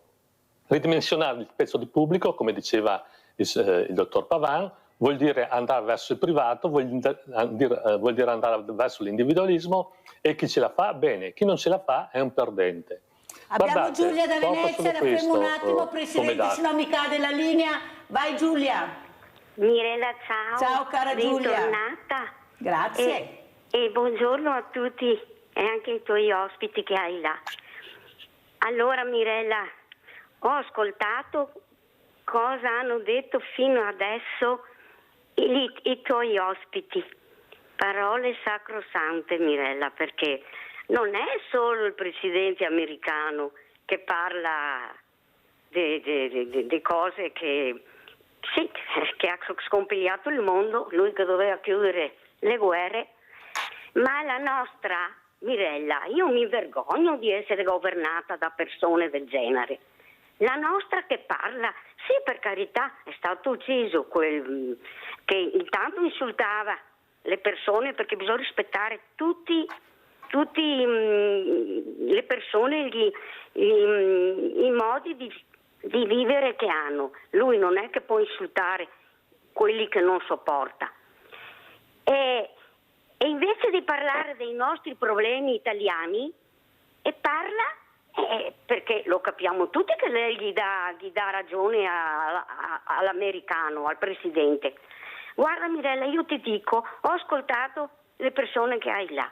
È vero, non ci corriamo più, perché anch'io con tutti quei problemi che ho chiamato e ti dicono non possiamo. Mia figlia ha chiamato, se il privato, anche domani mattina, ma per prendere giù le ricette dei medici non sono ancora disposti, perché non hanno i mezzi di prendere su, perché si pagherebbe anche un ticket, per carità. Io non pretendo che mi facciano tutto gratis, ma per l'età che ho dovrei essere assettata, ma sentire dire in privato anche domani, ma neanche che mi dicano magari fra 2 o 3 mesi, non so, ogni mese dobbiamo chiamare se c'è posto, se no si tira avanti. Ma io Mirella sono anziana, vedi, non ho un telefonino piccolo, non ho quello, come si dice, ho la figlia, mi forza per tutto. Allora io adesso Mirella ho detto alle mie figlie, farò quello più indispensabile e l'altro lascio stare. Ma dovrebbe parlare di questi problemi la nostra Presidente. Possibile che la gente, come ha detto il tuo ospite là, sia incantesimata? Non vedono quello che sta succedendo? Ecco, ti ringrazio Mirella, vi auguro tu hai anche il tuo banco oggi Mirella, sì. Chissà che disperazione. Appunto. Ecco. Grazie. E ti ringrazio per tutto quello che fai Mirella. Siamo in tanti che facciamo, sai cara Giulia, guai se non ci fossimo. Saluto i tuoi ospiti e grazie di tutto Mirella. Grazie. Ciao, cara Mirella. Giulia, grazie, un grande abbraccio a Giulia. Prego direttore, come commentiamo? Io faccio quello che posso, fin là arrivo e poi... La signora Giulia ha già parlato chiaro, non occorre che io aggiunga nulla. Uno dei problemi, l'ha ricordato il Presidente, è proprio, ha usato il termine anestetizzato, cioè sta capitando qualsiasi cosa e siamo inermi di fronte. Adesso su Gaza fa la spianata con gli alberghi 5 stelle, muoiono bambini, nessuno dice niente. Cioè, non lo so, cioè, si è persa la misura dell'umanità. È un mondo disumano, centrato sul potere e sui soldi, e questo sembra che si porti dietro. Io spero davvero, l'ha ricordato, no, il Presidente, sveglia Veneti, sveglia italiani, ma sveglia sul serio. La chiamano like generation, no? Cioè quelli che gli vede una roba e basta dire mi piace. Ma non gli approfondisse, capito? Non approfondiscono. E quindi vai a parlare delle quisquiglie, la signora ha fatto riferimento, un omicidio è sempre un crimine, può farlo la destra, la sinistra, il centro, l'alto, il basso, è sempre un crimine. Fa specie che 6 mesi fa venga ucciso dall'estrema destra un deputato democratico nelle Americhe e nessuno in Italia, nella destra né nella sinistra, ha detto attenti a questo. Adesso no, un folle va a uccidere una persona, anch'io non ero d'accordo con quello che diceva la persona, ma un discorso è non essere d'accordo, altro discorso è usare la violenza che non deve mai essere usata, e adesso apriti cielo. Mi sembra una strumentalizzazione. Però vede, direttore, io penso una cosa, io ieri ho avuto una persona che si occupa di malati mentali, anzi apre delle case dove accoglie in queste case queste persone, visto che non c'è altra soluzione. Certo, verissimo. Ecco, lei ha anche un problema in famiglia che da anni lo segue, e perciò lei, pensate che lei acquista le case all'asta, ecco, con i suoi familiari, e poi cerca di inserire questa attività per aiutare queste fragilità. Il problema, e qua chiederei anche al Presidente Framba un suo giudizio, è che noi abbiamo a che fare con fragili. Allora, se tu mi tiri per i capelli oggi, domani, con violenza, sia verbale che fisica, mi fai vedere in continuazione queste cose, io già fragile che sono, già non essere seguito da nessuno, la mia mente parte. Ed ecco che arrivo a fare una cosa mostruosa, uccidere quelle persone che mi hanno portato ad essere così, perché nessuno mi ha fermato prima e ha capito prima. Allora, noi di queste fragilità, caro direttore Pavan, le vediamo tutti i giorni anche nel nostro territorio, nel nostro paese. Questi ragazzini di 15-16 anni che fanno delle cose col coltello, ma veramente incredibili, però nessuno le ferma. Perché? Perché portano voti a quelle persone, come giustamente un po' imbalsamate, che non riescono ad andare oltre a quello che vedono, all'etichetta che viene messa, e capire come fare per fermarli, perché non possono dirmi che non c'è la possibilità di fermarli. I numeri, sono pochi rispetto a quelli che si comportano bene, però quello che si comporta così al momento va bene e non lo fermo. Lo dico perché ho portato i progetti, un progetto importantissimo, e avete sentito anche i preti che mi hanno dato ragione, ma è stato messo da parte perché andavo oltre quello che è il bene della comunità che in questo momento io voglio.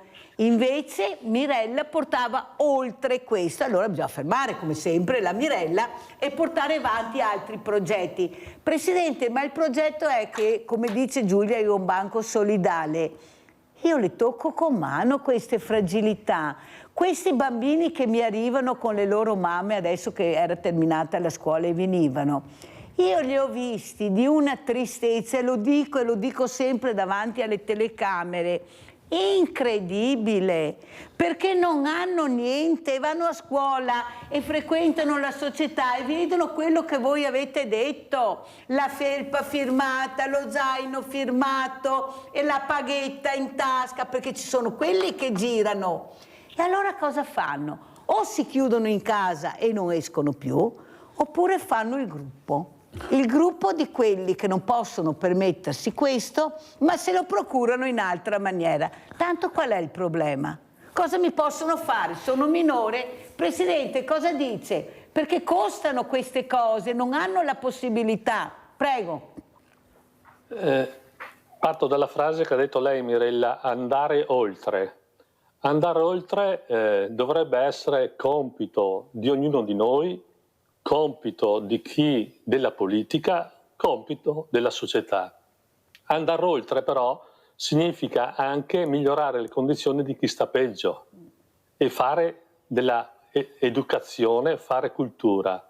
Non far queste cose invece è una scelta, almeno dal mio punto di vista, politica, cioè mantenere sempre le differenze e mantenere, come nel caso riportato, sempre sul pezzo le cosiddette emergenze. Perché quella, per esempio, del disagio giovanile può essere vista anche come un'emergenza. Ci vuole, come potremmo dire, un pensiero lungo, ci vuole fantasia, ci vuole volontà però per costruire una società migliore. Capisco che sto facendo un discorso forse troppo teorico, ma credo, almeno per come ragioniamo noi come organizzazione, credo anche altre organizzazioni, questo è l'obiettivo, è che ci vuole un tempo lungo, ci vuole la possibilità però di combattere quelli che non ti danno la possibilità di andare oltre. Io credo che anche all'interno della politica ci sia chi non è interessato ad andare oltre, perché tanto ogni 3, 4 o 5 anni si vota e quindi non ci sono pensieri lunghi come potevano avere i politici, immagino, della ricostruzione del nostro paese dopo la guerra, a prescindere dal colore o dall'idea di ognuno, ma era l'idea di ricostruire un paese. Faccio un ragionamento più terra-terra, perché lei, prima Mirella, parlava di alcune fasce generazionali, parlava di povertà, eccetera.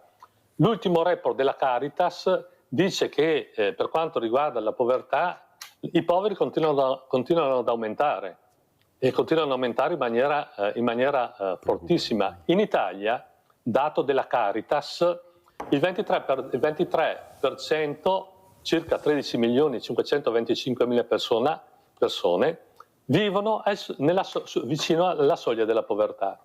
Dobbiamo decidere cosa fare. Se noi guardiamo gli ultimi dati per quanto riguarda l'inflazione, capisco che può essere un piccolo problema, ma in realtà è un grande problema. E verifichiamo che c'è il carrello della spesa, cioè soprattutto i generi alimentari che continuano ad aumentare. Guardate, si sta creando un nuovo fenomeno che è l'emergenza alimentare. Cioè le persone stanno tirando la cinghia perché non ce la fanno a acquistare nei negozi i generi alimentari di prima necessità come facevano tempo fa.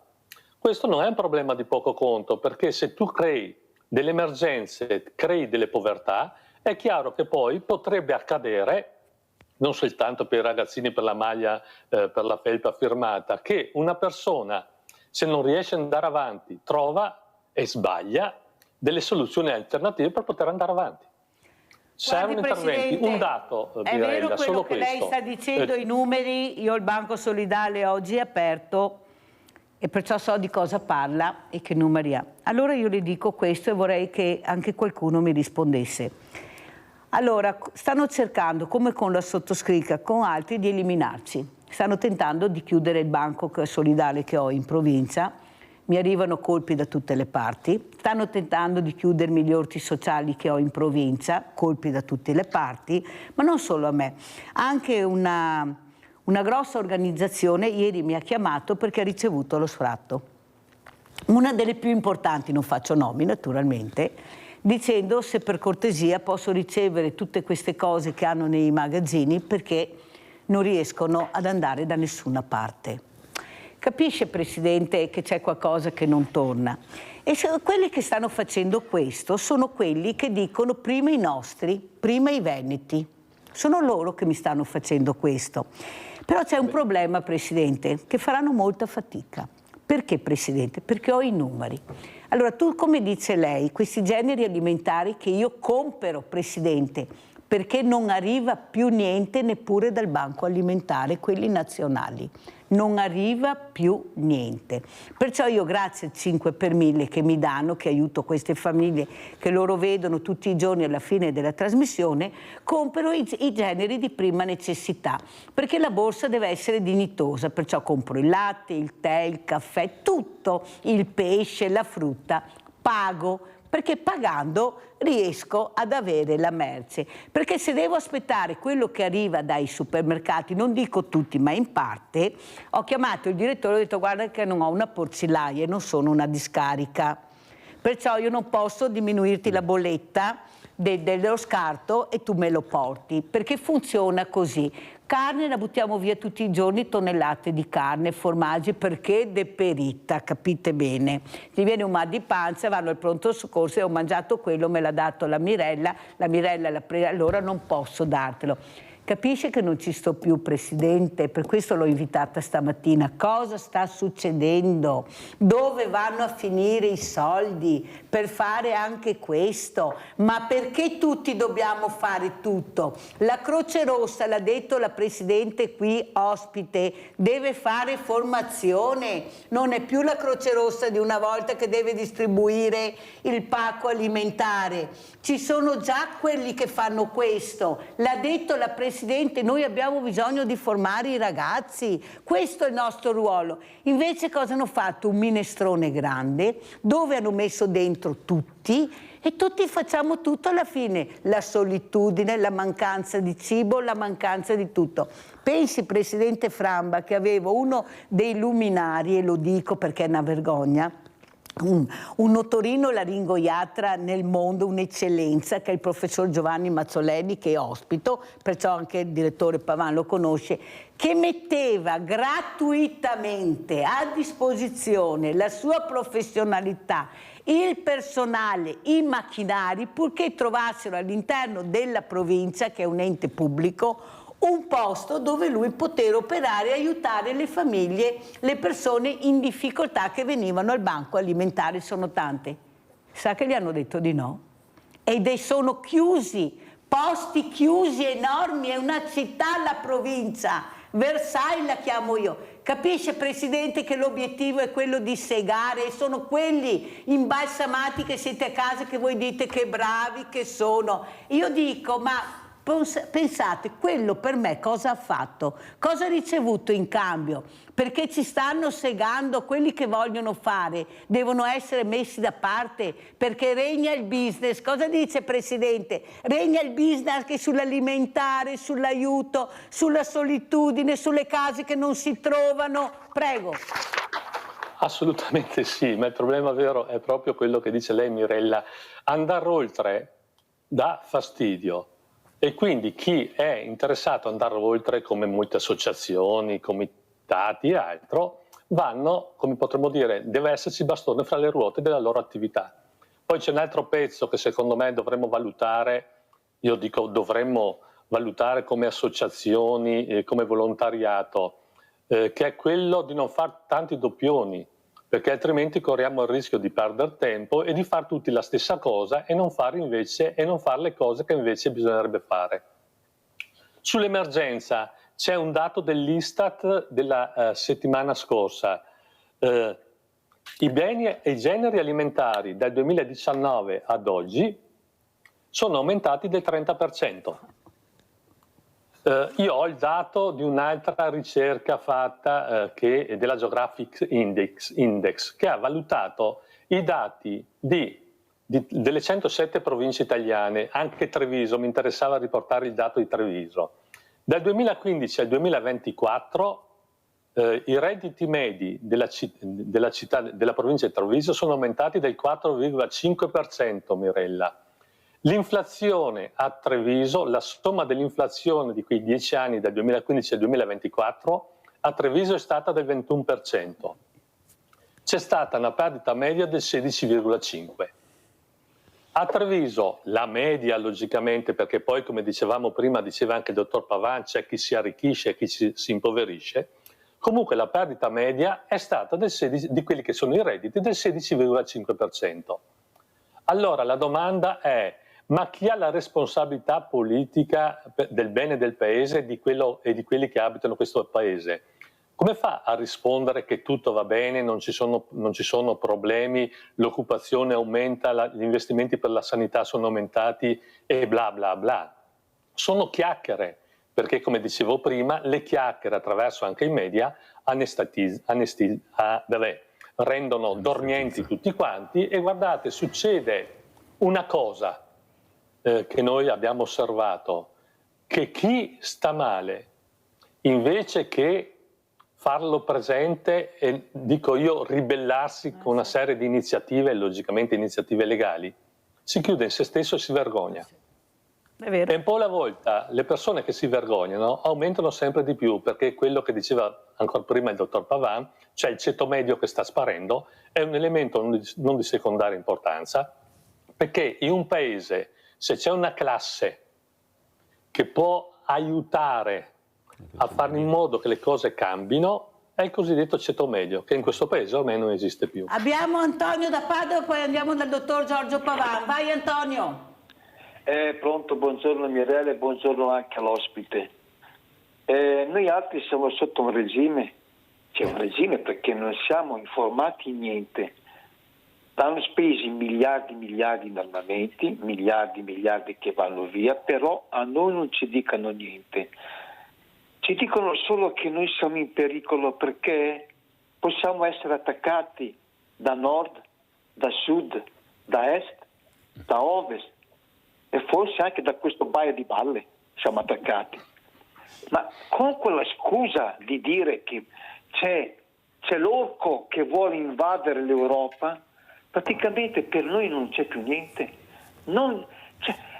Piangono solo perché ci dicono che è tanto che non riusciamo ad investire sugli armamenti. Ma come? Ma se spendiamo miliardi per la NATO, abbiamo 150 basi americane in Italia e dobbiamo mantenerli con miliardi. Allora facciamo una cosa, mandiamo a casa tutte le basi militari, se ne devono andare via e quei miliardi che risparmiamo li usiamo in armamenti o no?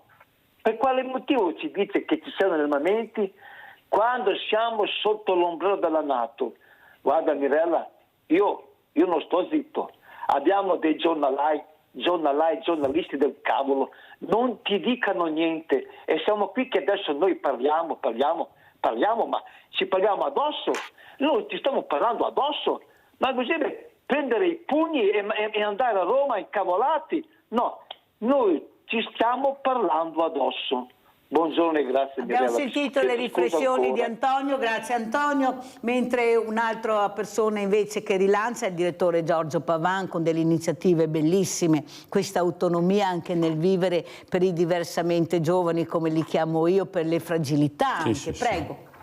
Sì, no, lasciami dire una cosa, negli anni 70 si chiamava strategia della tensione, cioè io creo confusione per focalizzare l'attenzione e giustificare ogni atto. Si chiama strategia della tensione.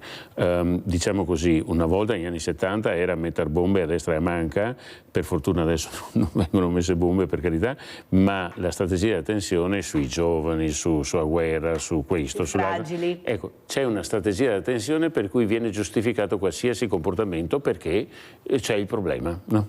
Allora, siccome Putin sta partendo con i carri armati, bisogna portare dall'1 al 5%. Però c'era una bella battuta, no, di un comico che diceva: sta attento, ma quanto tempo ci vuole per armare l'Europa? Ci vogliono almeno 5 anni, produci, fai, istruisci, eccetera. E allora bisogna telefonare a Putin e dire: aspetta 5 anni, se devi invadere, aspetta 5 anni, perché dobbiamo armarci, no? Cioè, capisci, è il paradosso, veramente i comici svelano le verità, come spesso accade. Andiamo al lato buono, positivo. Andiamo al lato positivo. Allora noi abbiamo cavalcato anche le burocrazie, perché le burocrazie, ad esempio il PNRR, siamo pieni di burocrazia fin sopra la testa. In ogni caso, ciò che noi abbiamo fatto è concorrere e ad esempio ci interessiamo non solo delle strutture dentro casa, ma anche delle persone che abitano da solo. Do il dato: in provincia di Treviso le persone ultra 75enne che abitano da sole sono il 46% oggi, cioè vuol dire che persone di 75, sì, ma anche di 80, 82, 84, 86 abitano da sole nelle periferie. Allora quello che abbiamo fatto è sviluppare un progetto per un centinaio di persone nel territorio dell'ex Sulz 9, da Arcade a Motta dell'Ivenza, a Paese, a Spresiano, tutta quest'area qua, dove a 100 famiglie, diciamo così,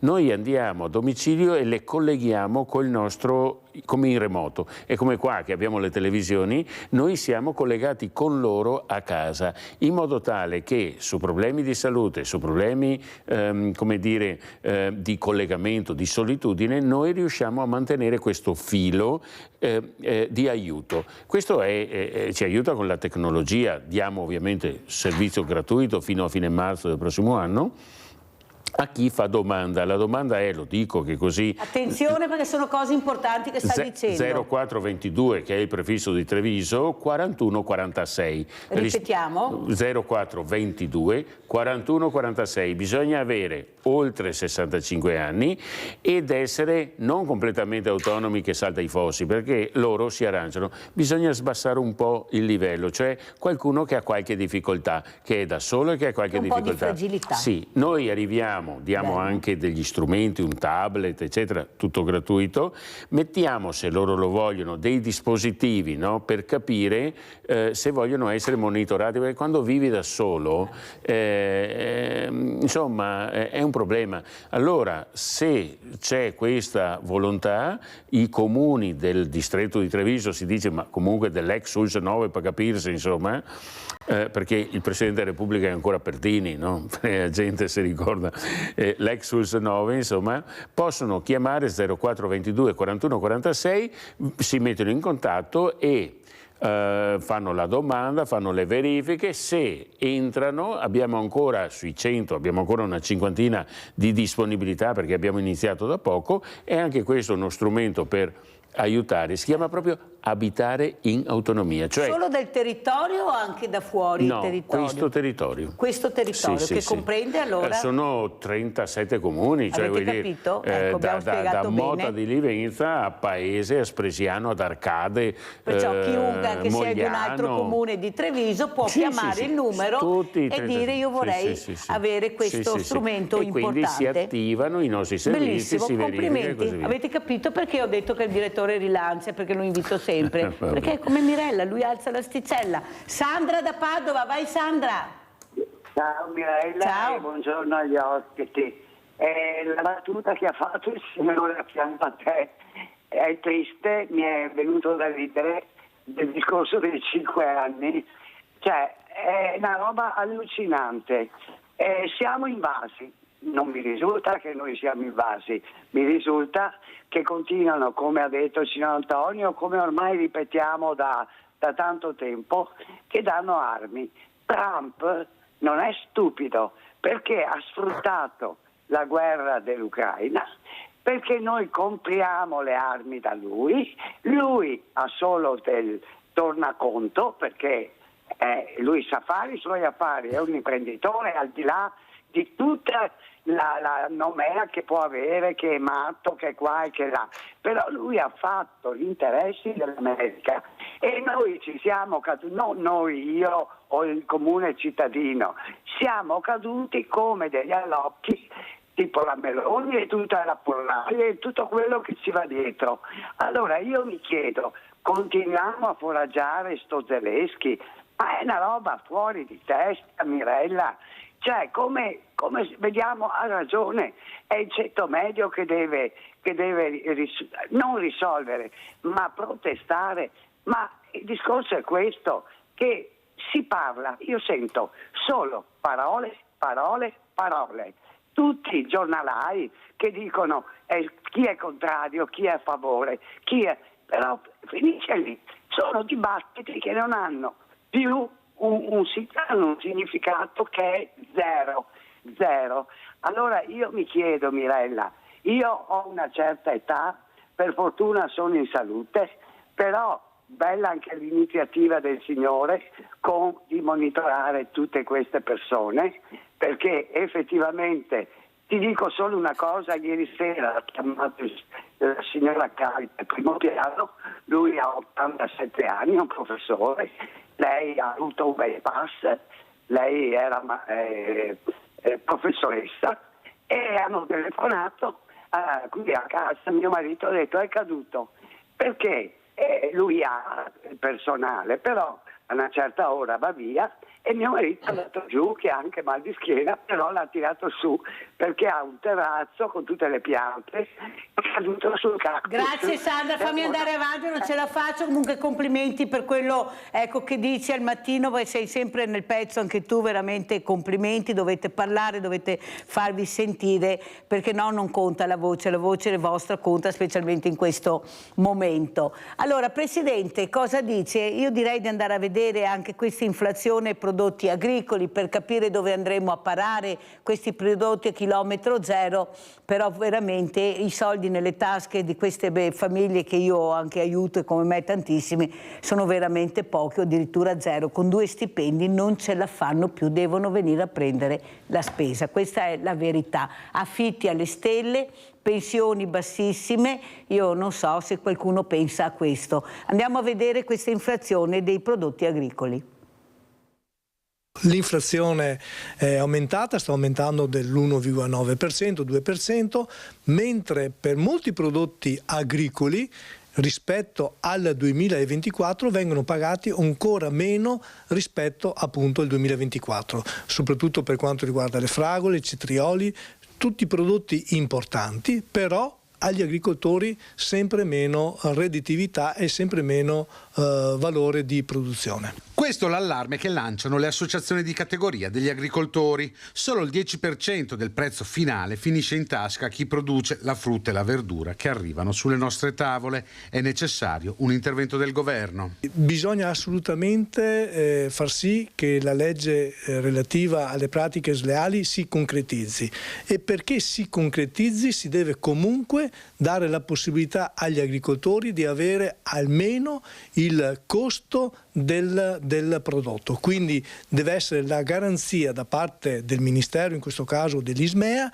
che dia la possibilità agli agricoltori di percepire il costo di produzione, cosa che oggi per molti prodotti agricoli non è, quindi la redditività delle aziende agricole viene meno. Tra le soluzioni che anche i consumatori possono trovare per spendere di meno senza perdere la qualità dei prodotti è quella di fornirsi direttamente dagli agricoltori locali. E noi dobbiamo sempre di più cercare di valorizzare i nostri prodotti, e quando valorizziamo i prodotti valorizziamo anche il territorio, e dobbiamo andare alla ricerca dei nostri prodotti nelle aziende agricole e nei mercati agricoli. Questa è una prima risposta. Chiaramente su tutto questo noi dobbiamo far sì di valorizzare i nostri prodotti, e quindi nel momento in cui noi andiamo a fare la spesa dobbiamo leggere attentamente l'etichettatura e scegliere prodotti del nostro territorio, di Padova soprattutto, ma del Veneto e dell'Italia.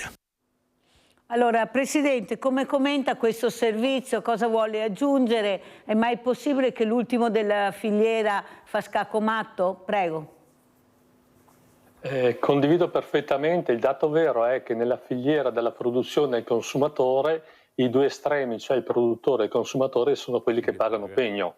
Paga pegno il produttore perché è vero, per alcuni prezzi, alcuni incassi sono inferiori a quelli dell'anno scorso per alcuni prodotti, paga però molto il pegno il consumatore finale perché i prezzi sono andati alle stelle, soprattutto quelli, come dicevo prima, generi alimentari, cioè frutta, verdura, carne e altro. Se vuole io li posso snocciolare alcuni dati, ma vediamo un attimo, però come dicevo prima c'è ormai un'emergenza alimentare.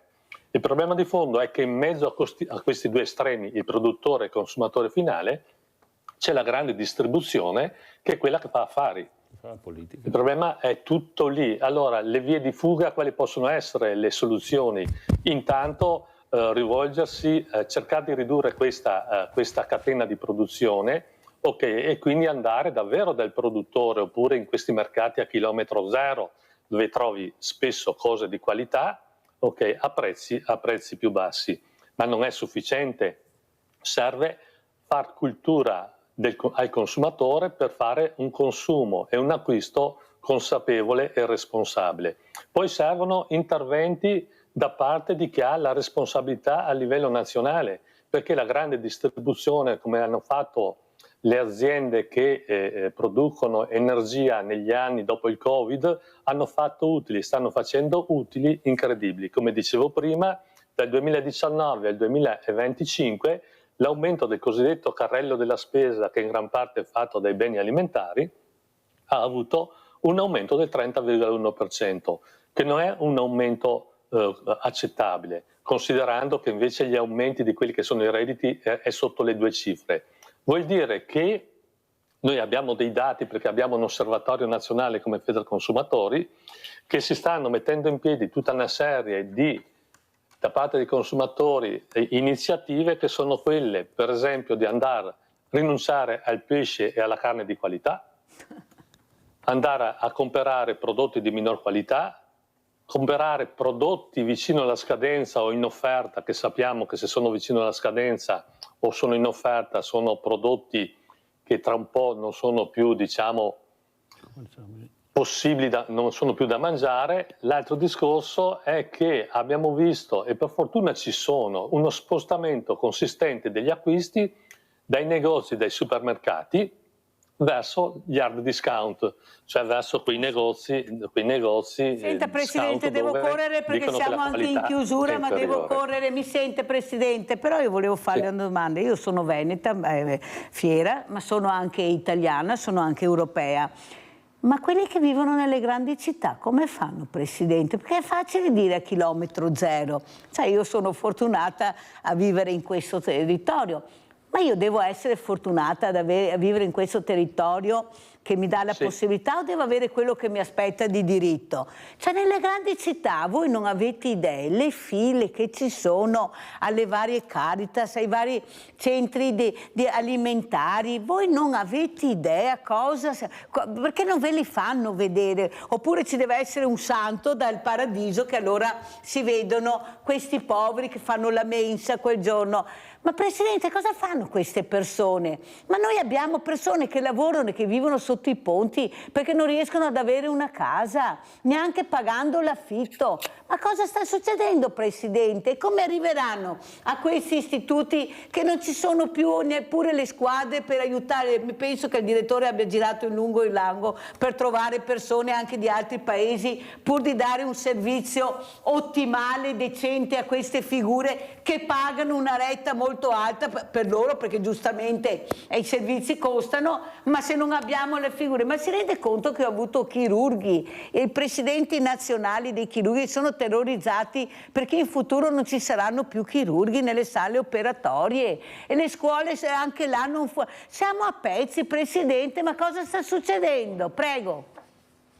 Sta succedendo un po' quello che continuiamo a dire, no? Siamo in una situazione di emergenza, da qualsiasi punto tu parta, emergenza abitativa, emergenza alimentare, perdita del ceto medio, quindi perdita di potere d'acquisto. Dall'altro lato sembra che tutto invece, la comunicazione ufficiale di chi governa è che tutto funziona perfettamente. È chiaro che se ogni giorno io accendo la TV o vado su il cellulare, quindi vado su Facebook o altro e continuano a dirmi che tutto va bene, a un certo punto mi convinco di questo, anche se poi sono uno di quelli che va a fare la fila alla Caritas. E come dicevo prima, se sono uno di quelli che va a fare la fila alla Caritas, guardate, a Milano io conosco persone che facevano il mio lavoro che a pranzo vanno dalla Caritas. Grazie, veramente grazie Presidente Framba di quello che ha detto e di quello che è riuscito a comunicare. Allora sentiamo Paola veloce, poi salutiamo anche il dottor Giorgio Pavan, direttore dell'ISRA Treviso. Vai Paola. Sì, ciao Mirella, buongiorno ai tuoi ospiti e complimenti al dottor Pavan in particolare, visto che probabilmente l'IRA di Treviso deve essere un sogno per tutti noi quasi anziani o anziani, insomma al di là del diversamente, questa è la realtà. Allora, veramente comunque complimenti perché nella situazione, cioè nostra, di noi anziani, ammalati, soli, terzo piano senza ascensore, siamo veramente disperati. E poi si vede, proprio per continuare il vostro discorso, che danno la villa, ex villa di Galan, Villa Rotella di 40 stanze con un parco magnifico a un'associazione culturale a 27 euro al mese di affitto per 45 anni.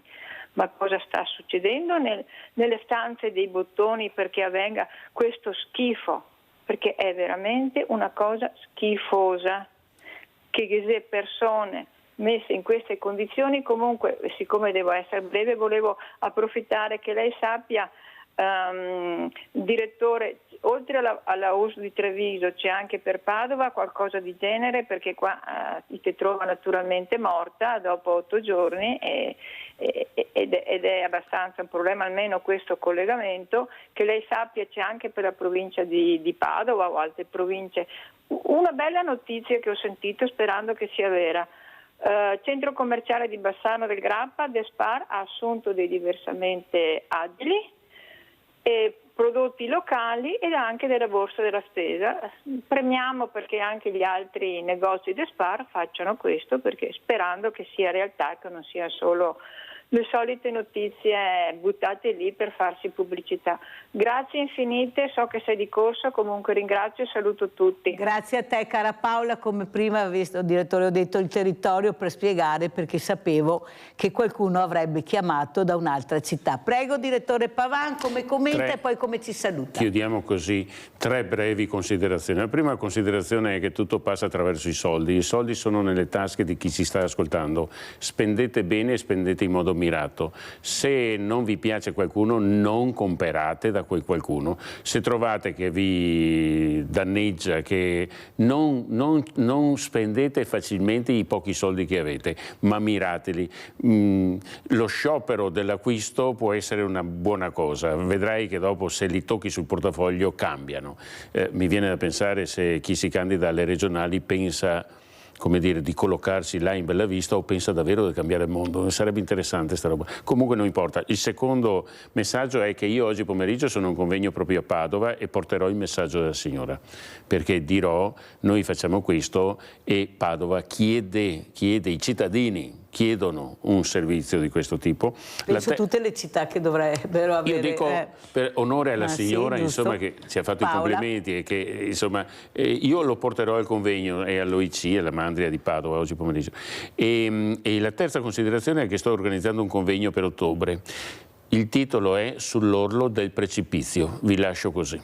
Grazie, veramente grazie al dottor Giorgio Pavan, direttore ISRA Treviso, grazie ancora a Maurizio Framba, presidente Federazione Consumatori Verona, di essere stati con noi. Pubblicità.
Grazie veramente, grazie a Davide Fullanetto, al maestro Davide Fullanetto per essere qui con noi questa mattina. Questo insegnante, lui insegna nelle scuole, sentiremo questi ragazzi che forse quest'anno non sentiranno il suono del cellulare, ma sentiranno magari, maestro, il suono di questo meraviglioso strumento che pochi magari conoscono, uno strumento speciale, il fagotto, che sentite poco magari, ma chi veramente se ne intende di musica e ha la passione della musica nei concerti di sicuro sì. Perciò grazie veramente Davide, grazie un amico caro di Mirella, e quando Mirella lo chiama lui è sempre nel pezzo perché capisce l'importanza di far capire che forse questo mondo sarà salvato dalla cultura, compresa la musica. Certo. Ecco, i giovani chiedono questa, basta vedere nei concerti, ecco, loro ci sono, amano la musica, quella che piace a loro anche nel 2025, ma se da bambini li accompagniamo in un percorso diverso, questo, forse ameranno anche questi strumenti e questa musica. Ringrazio anche Mario Sanso, presidente CONI di Treviso, grazie Presidente di essere qui con noi, tanti festival della musica ma anche dello sport. Ecco, io penso che Mario Sanso ormai giri in lungo e in largo tantissimi festival, parleremo anche di sport, di giovani, però partirei proprio dal maestro Davide Fullanetto. Allora maestro, questa musica così orecchiabile, così che ti porta dolcemente a staccare la spina, però devi essere anche un po' portato, devi avere una certa sensibilità. Cosa vede lei nei giovani? E la musica che tanti dicono ma che musica non ascolto, è la musica che qualcuno vuole anche ascoltare, prego. Sì, allora ogni generazione ha la sua musica preferita e quindi è anche giusto che i giovani di oggi non abbiano la musica che ascoltavamo noi, perché sennò non ci sarebbe la differenza generazionale. Però è anche vero che i giovani ascoltano quello che gli viene offerto. Quindi se tu offri materiale scadente di qualità, purtroppo loro ascoltano questo tipo di materiale. E oggi tendenzialmente la musica è molto massificata, no? Cioè c'è la musica per giovani si è adeguata a uno standard molto basso di livello qualitativo e quindi non c'è la volontà di esprimere qualcosa di più importante sia a livello di testi che a livello proprio strettamente musicale. Ecco, questa è la cosa che io vedo di più. Lei vede di più, però io devo anche dire che abbiamo anche non bravi ragazzi, ma ragazzi bravi, sono quelli che si comportano bene, che invece amano la musica. Basta vedere le orchestre che abbiamo nel territorio. Io sono molto arrabbiata con qualcuno perché è stata chiusa una delle più grandi orchestre che avevamo di giovani, e ricordo anche questo grande uomo, Tullio Giacomini, che non c'è più purtroppo, che da anni aveva cercato di far capire l'importanza anche dello strumento. Io mi ricordo nell'intervista che ho fatto al Del Monaco, in una serata dedicata alla solidarietà dove suonava questa orchestra, che lui ha detto proprio: amate i vostri strumenti, cercate di capire il valore dello strumento che suonate, cosa vi dà l'emozione, quanto importante è amare lo strumento e capire quale strumento è più adatto a te. Questo lo deve fare in parte anche la scuola, o sbaglio? Maestro? Sì, assolutamente, la scuola sì. Allora, lo strumento musicale è il mezzo attraverso cui una persona si esprime. Quindi una persona timida che magari ha difficoltà ad esprimersi, a parlare, a comunicare, è facilitata attraverso uno strumento musicale a farlo, perché è un mezzo, no? Quindi non è diretto, ma è un mezzo. Quindi questa è la prima cosa, per cui io consiglio di avvicinarsi alla musica soprattutto alle persone magari tendenzialmente più chiuse, più introverse, perché è un metodo molto efficace per esprimere se stessi. Questa è la prima cosa. La seconda è che purtroppo a scuola la musica ha poco spazio e questo lo sappiamo. Pensiamo per esempio che alle superiori non esiste più. Cioè fino a pochi anni fa Paolo Gatto, che è il fondatore di Suoni di Marca, con cui io ho fatto un tirocinio, perché quando ho preso l'abilitazione ho fatto il tirocinio con lui, che insegnava musica. Adesso quella materia lì praticamente è sparita dalle superiori. Per cui noi abbiamo alle medie, si arriva a fare 2 ore a settimana, dopodiché è rasa al suolo. Per cui pensiamo un ragazzo che da 14 anni in poi non vive più l'educazione musicale, questo è abbastanza grave, no? È triste. Allora, maestro, lei suona tanti strumenti, ma io so che quello preferito è questo strumento, il fagotto. Come mai? Cos'è che l'ha intrigata, ecco, di questo strumento, che spieghiamo anche cos'è questo strumento, perché guardate che è bellissimo. Allora, questo è uno strumento a fiato, ovviamente come si vede di legno, questo è acero, un legno di acero. Allora io mi sono avvicinato perché... Lo alzi che lo vediamo anche un po' tutto, sì, perché è lungo, guardate. Forse sì, non va si vede bene, tutto, così va bene. Sì. A me, dunque, io ho sempre avuto un po' la fissa proprio della musica, quindi a 13 anni volevo entrare in conservatorio, però era molto difficile con il pianoforte, perché all'epoca c'erano centinaia di ragazzi che volevano entrare in conservatorio, quindi mi è stato consigliato uno strumento a fiato e io ho sentito il fagotto e mi sono innamorato di questo suono e quindi mi sono iscritto. Quella è stata il punto di partenza, quindi quest'anno sono 40 anni che suono il fagotto, perché era l'85. Sì. Ecco, mi fa piacere che il maestro Fulanetto l'abbia portato questa mattina a Sveglia Veneti, perché è molto importante capire anche l'importanza di questo mondo musicale così vicino ai giovani, che forse qualcuno, come ho detto prima, non li ha ancora capiti, non ha ascoltato quello che loro invece gridano in tutte le lingue. Quello che si vede però è anche l'aumento dei festival dello sport. Presidente Sanso, questi festival dove vediamo tantissimi, ma tantissimi giovani che partecipano, solo che c'è un problema, che c'è la gara a livello politico di chi la fa più grande, più grossa, anzi mi hanno anche fregato Sport Senza Barriere, lo sa, lo dico perché sapete che io dico tutto, perché non hanno voluto cambiare data, l'hanno voluta fare la stessa data che faceva Mirella, Sport Senza Barriere, da 4 anni, e così io ho detto no, allora fate voi, qual è il problema, perché io non ci sto a certi ricatti. Allora cosa succede? Tanti festival, tanti ragazzi, tante associazioni, prego Presidente. Sì, questo è stato un settembre veramente micidiale, nel senso buono del termine, perché a differenza degli altri anni abbiamo avuto una esplosione delle feste dello sport o giornate dello sport, a cui ci aggiungiamo il Festival per lo Sport Veneto, che organizziamo direttamente noi come CONI in connubio con la Regione Veneto. E questo festival, che sarà il clou sabato prossimo a Villorba, ecco, diremo che corona anche e dà prestigio a tutte le altre feste e giornate che i rispettivi comuni hanno organizzato in questo periodo. E io sto facendo un piccolo censimento per capire quante persone possono aver partecipato a queste giornate dello sport, chiamiamole così, e capire anche quante associazioni sportive diremo hanno contribuito a fare queste giornate.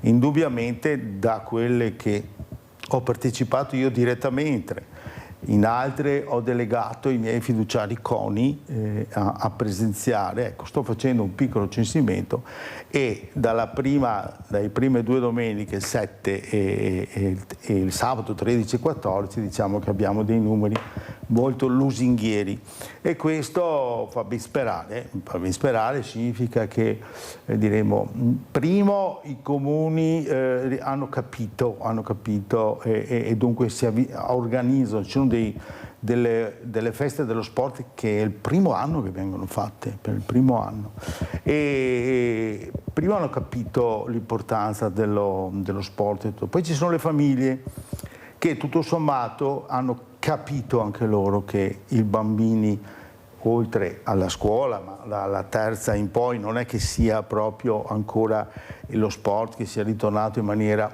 totale nelle scuole. Hanno capito che per i loro ragazzi è bene che tra le varie, diremmo, durante la loro crescita facciano anche dello sport, e a tal proposito questa è l'occasione per mostrare al bambino, al proprio figlio, una miriade di discipline sportive, in modo tale che possa scegliere e iscriversi subito con l'associazione sportiva che desidera. Allora Presidente, io sono anche felice se il nostro Sport senza barriere che facevamo il 14 di settembre all'ippodromo di Treviso in occasione di questo grande anniversario di questa corsa, di questo ippodromo, sia stato poi da apripista, perché quando siamo partiti con Mario Sanso abbiamo invitato tutti i sindaci del territorio e c'erano veramente tutti. Allora qualcuno ha partecipato a Sport senza barriere, qualcun altro ha osservato, alla fine hanno detto ma guarda te che se forse me lo faccio anch'io, forse è meglio. E allora, ma va benissimo, io sono strafelice perché vuol dire che bisognava dare il là. Noi là l'abbiamo dato, ecco, abbiamo ricevuto anche veramente dei complimenti importanti, non da quelli che vi ho detto, ma dagli addetti ai lavori che veramente hanno capito l'importanza dell'inclusività. Perciò non farò più lo sport senza barriere, ma il prossimo anno farò il palio senza barriere. Io non ho problemi, mi sposto, ho deciso che faccio altro, lascio in buone mani lo sport senza barriere a Mario Sanso, al presidente Ponchio, so che andrà molto bene, io farò qualcos'altro. L'importante è che la gente parti, che capiscano l'importanza, maestro, di fare queste attività, di coinvolgere le comunità, di far capire alle famiglie che forse deve girare un altro modo il registro. Ecco, cosa vede lei? La musica si fa poco, lo sport si inizia dalla quinta elementare, non è che le maestre devono inventarsi le attività motorie, dovrebbero farlo altri, e soprattutto anche la musica. Ecco, io sono convinta che dobbiamo accelerare per far capire che anche all'interno della scuola bisogna ritornare a fare più musica, perché i ragazzi vogliono questo. Ecco, dobbiamo, siccome abbiamo noi il coltello dalla parte del manico in questo momento, forse a chi di dovere va anche detto che la scuola ha bisogno di un rinnovamento, lo dicono i ragazzi che vengono qui. Prego, maestro. Sì, perché al di là dell'aspetto tecnico, la musica è, come dicevamo prima, un mezzo per comunicare emozioni. Quindi nel periodo adolescenziale in cui sappiamo come sono le emozioni, cioè sono a livello altissimo, il veicolo della musica è sicuramente uno dei più adatti.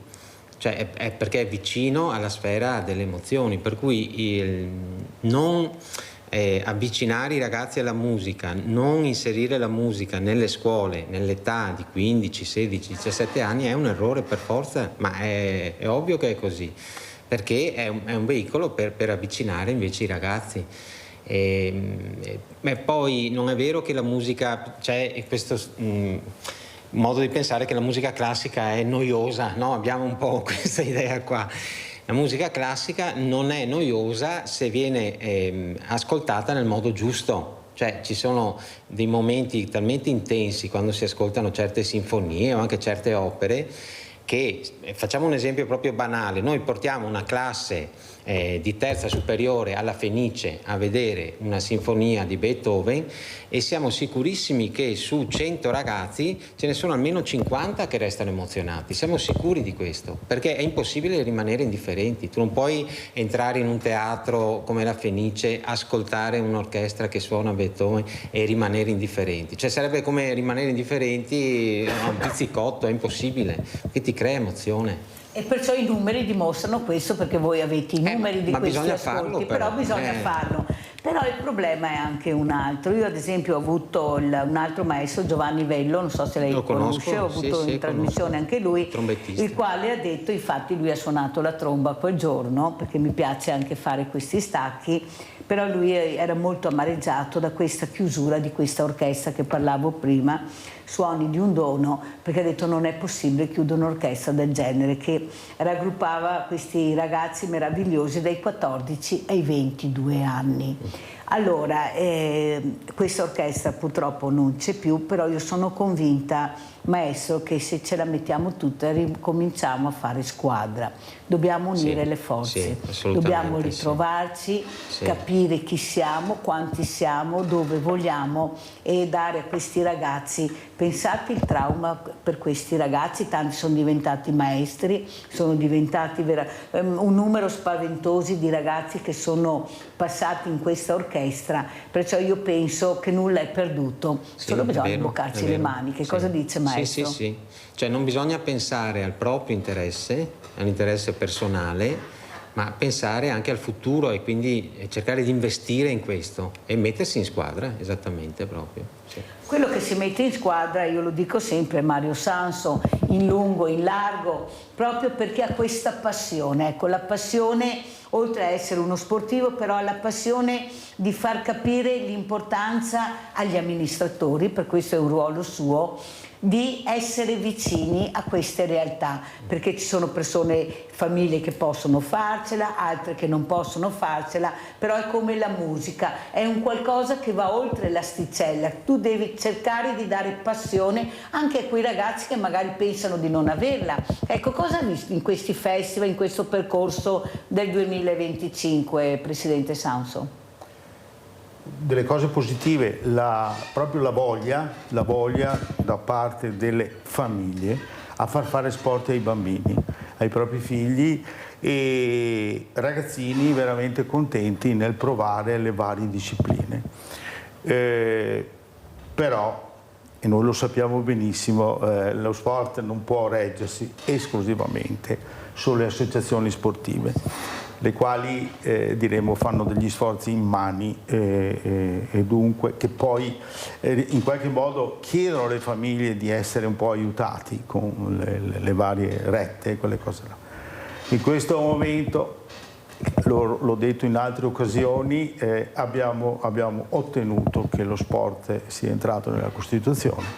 Adesso spetta ai politici rendere il riconoscimento, renderlo un diritto e dunque considerare le attività sportive come delle opere pubbliche, nel senso che nel cercare di aiutare in qualche modo, si possono aiutare in 1000 modi, sia le amministrazioni comunali che sono le più e le province che sono più vicine, diremo, al mondo dello sport rispetto perché gestiscono e costruiscono gli impianti sportivi, ma anche e soprattutto le attività alle associazioni sportive, le quali solo per chiedere a un allenatore di venire diremo, a fare attività devono fare un'infinità di scartoffie che prima non serviva e dunque e poi riconoscere diremo anche al tecnico che è un educatore, riconoscere un'attività che possa anche sorreggersi personalmente, nel senso di fare solo quella roba lì, solo quell'attività lì, e invece si devono dividere in mille altri lavori. E facendo questo, ecco, qui ci si può essere una legge favorevole ai tecnici allenatori che entrano nelle società sportive in modo tale che gli venga riconosciuto, quando lavorano per società sportive, anche un futuro, e ci siamo capiti.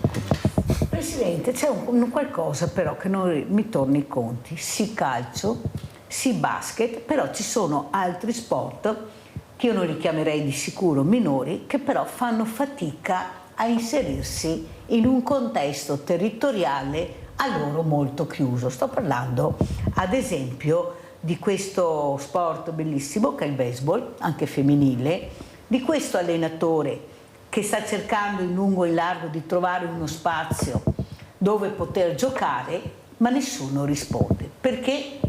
Perché ci sono quei 4 sport, quelle 4 discipline e guai chi li tocca, perché gli sponsor vanno da queste discipline.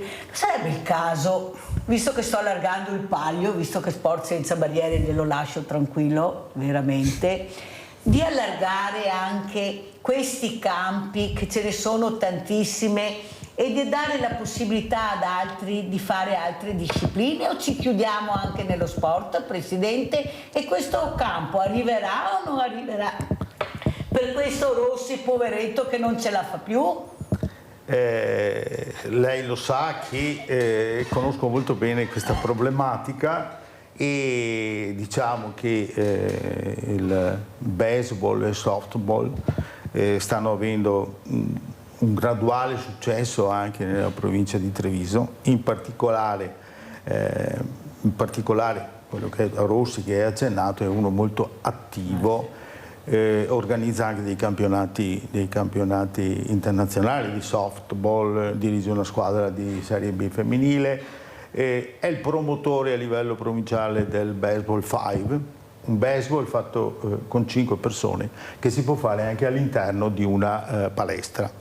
E indubbiamente c'è un qualcosa da, come si può, diffondere, ma allo stesso tempo di far capire. Diciamo, io non è che voglia difendere completamente diremo gli sport che l'hai accettato, il calcio, basket, è un dato di fatto, quei sport, quelle discipline sportive sono i pochi che hanno il professionismo e dunque sono più appetibili da parte dei media, ecco che allora li vediamo molto di più. Però anche dietro allo sport, anche dietro al calcio, ci sono un'infinità di settori giovanili e di società dilettantistiche che fanno molto bene e che ragionano anche in termini sociali con le realtà dove convivono. Noi dobbiamo tenere presente, quando parliamo di sport in Italia, di associazionismo sportivo, il 99,4% sono associazioni dilettantistiche, solo il 0,6% che è professionismo. Purtroppo noi vediamo quelle cose lì. Ecco che allora noi come CONI guardiamo gli sport, tutti gli sport, tutte le discipline hanno uno stesso valore veramente, e dunque perché molte attività hanno delle peculiarità che sono importanti, qualcuno non l'ha ma ce l'ha l'altro. Ecco. Stiamo cercando di far capire che qualsiasi impianto sportivo che c'è nel territorio deve essere in qualche modo utilizzato e non lasciato lì fermo. Ecco, discutiamone, perché per esempio la gestione dell'impianto sportivo fatta da una società, e mi riferisco anche a tutti quei campetti che magari si trovano dietro la chiesa o dietro diremo le istituzioni, anche quelli là possono essere gestiti, rinnovati, riqualificati e gestiti dalle associazioni sportive. Io lo dico sempre, facendo così riusciremo a secondare veramente tutte le associazioni sportive, compreso il baseball, ma allo stesso tempo riusciremo anche ad attirare proprio in quelle zone anche dei bambini che attualmente disertano quei luoghi. Ma arriverà sto campo? Secondo me sì. Vedremo. Io sono sempre sul pezzo perché Rossi è un caro amico, saluto tutta la famiglia, la moglie, le figlie, perché veramente lui ce la sta mettendo tutta, va addirittura nei parchi a cercare i ragazzi più fragili, ecco, quelli, per fargli capire che c'è anche un altro percorso di vita, perciò chi ha orecchie ascolti, date sto campo a sto uomo, perché io non ne posso veramente più. 3 campi di calcio sul stesso posto, dai Presidente. Allora chiudiamo questa parentesi, maestro. Posso dire una cosa? Ma anche se ci sono 3 campi di calcio vicini, basta accordarsi, perché il baseball si gioca d'estate e il calcio sta fermo. 2 campi di calcio attaccati in mezzo, lì dove c'è si può lanciare e tutto, vanno benissimo. Perciò queste 2 realtà si possono uniformare. Presidente Sanso, andiamo avanti perché il prossimo anno è già vicino. Allora maestro, come ci saluta? Vuole salutarci con un altro piccolo pezzettino, ma prima cosa vuole dire? Come vuole salutare e soprattutto la positività di Davide Fullanetto nel dire andiamo avanti, che ce la faremo? No, io sono convinto di questo. Anche a scuola mia faccio dei laboratori per i ragazzi a scuola, musicali, insomma anche ragazzi magari con difficoltà, e vedo che ogni volta c'è risposta, no? C'è uno scambio, c'è sempre uno scambio di emozioni, quindi è molto bello, ma anche per noi è molto bello perché è gratificante. Vedere anche la vivacità di questi ragazzi, la sensibilità. Sì, e quindi è tutto lì, tu devi offrire qualcosa, altrimenti non puoi ricevere da questi ragazzi. Ci lamentiamo sempre, musica, cioè cultura, non so dove vogliamo andare a parare. Sì. Non solo spritz, dico io, ma anche qualcos'altro forse Non andrebbe bene. Non siamo solo la terra del vino, siamo anche la terra della musica, dei teatri. Forse qualcuno se l'è dimenticato che la musica è nata qua in Italia, i più bei teatri ce li abbiamo noi, e questi ragazzi lo stanno gridando perché bisogna vedere, ecco, come si avvicinano alla musica. Maestro, cosa ci suona? Allora, un pezzo molto breve, scusate, ma ecco, questa è Lancia, che è l'anima del fagotto. Se noi non abbiamo questa, è un pezzo di canna di bambù, il fagotto non suona, si vede. Così proprio non suona. Però ha bisogno di essere bagnata. E chiedo scusa, ma devo farlo. Tranquillo, maestro. Allora, questo è un assolo di Beethoven, tratto da un'opera di Beethoven, che è proprio scritto per fagotto. È breve, glielo faccio sentire.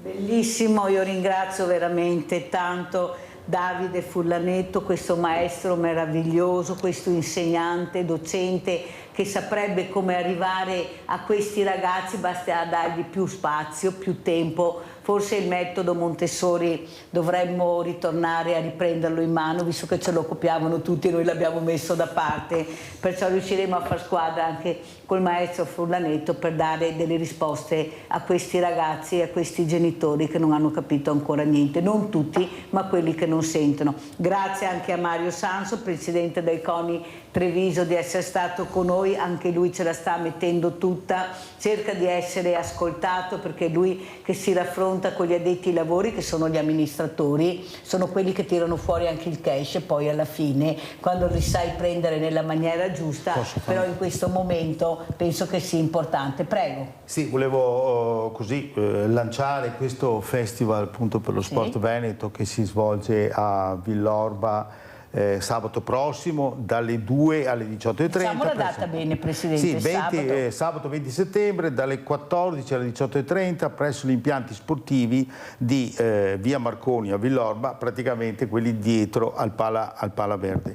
Ma in particolare alle 14:30 ci sarà una cerimonia ufficiale in cui noi come CONI premiamo una stella, una ragazza che è campionessa italiana nel moto d'acqua, non siamo riusciti a premiarla prima con la stella, con la medaglia di bronzo, e poi ci saranno dei campioni, dei testimonial, 6 che sono dei campioni mondiali anche recenti di agosto, tutta roba fresca, diremo, trevigiani, che hanno tenuto alto lo sport trevigiano, ma soprattutto ci saranno anche 3, come ho detto prima, fra i campioni del mondo, e riallacciandomi al discorso che ha fatto lei prima, 3 personaggi che fanno parte della nazionale italiana di volley e basket dei trapiantati idealizzati, perché sappiate che nei primi anni 2000 anche la medicina diceva che a una persona trapiantata non doveva fare sport. Perciò sport inclusivo, musica inclusiva, palio inclusivo, chi ne ha più ne metta. Andiamo a vedere l'assegno di Mirella. Ciao grande famiglia di Rete Veneta, oggi siamo a Noventa Padovana. Ci sta aspettando il sindaco Bisato con una famiglia in forte difficoltà. Andiamo.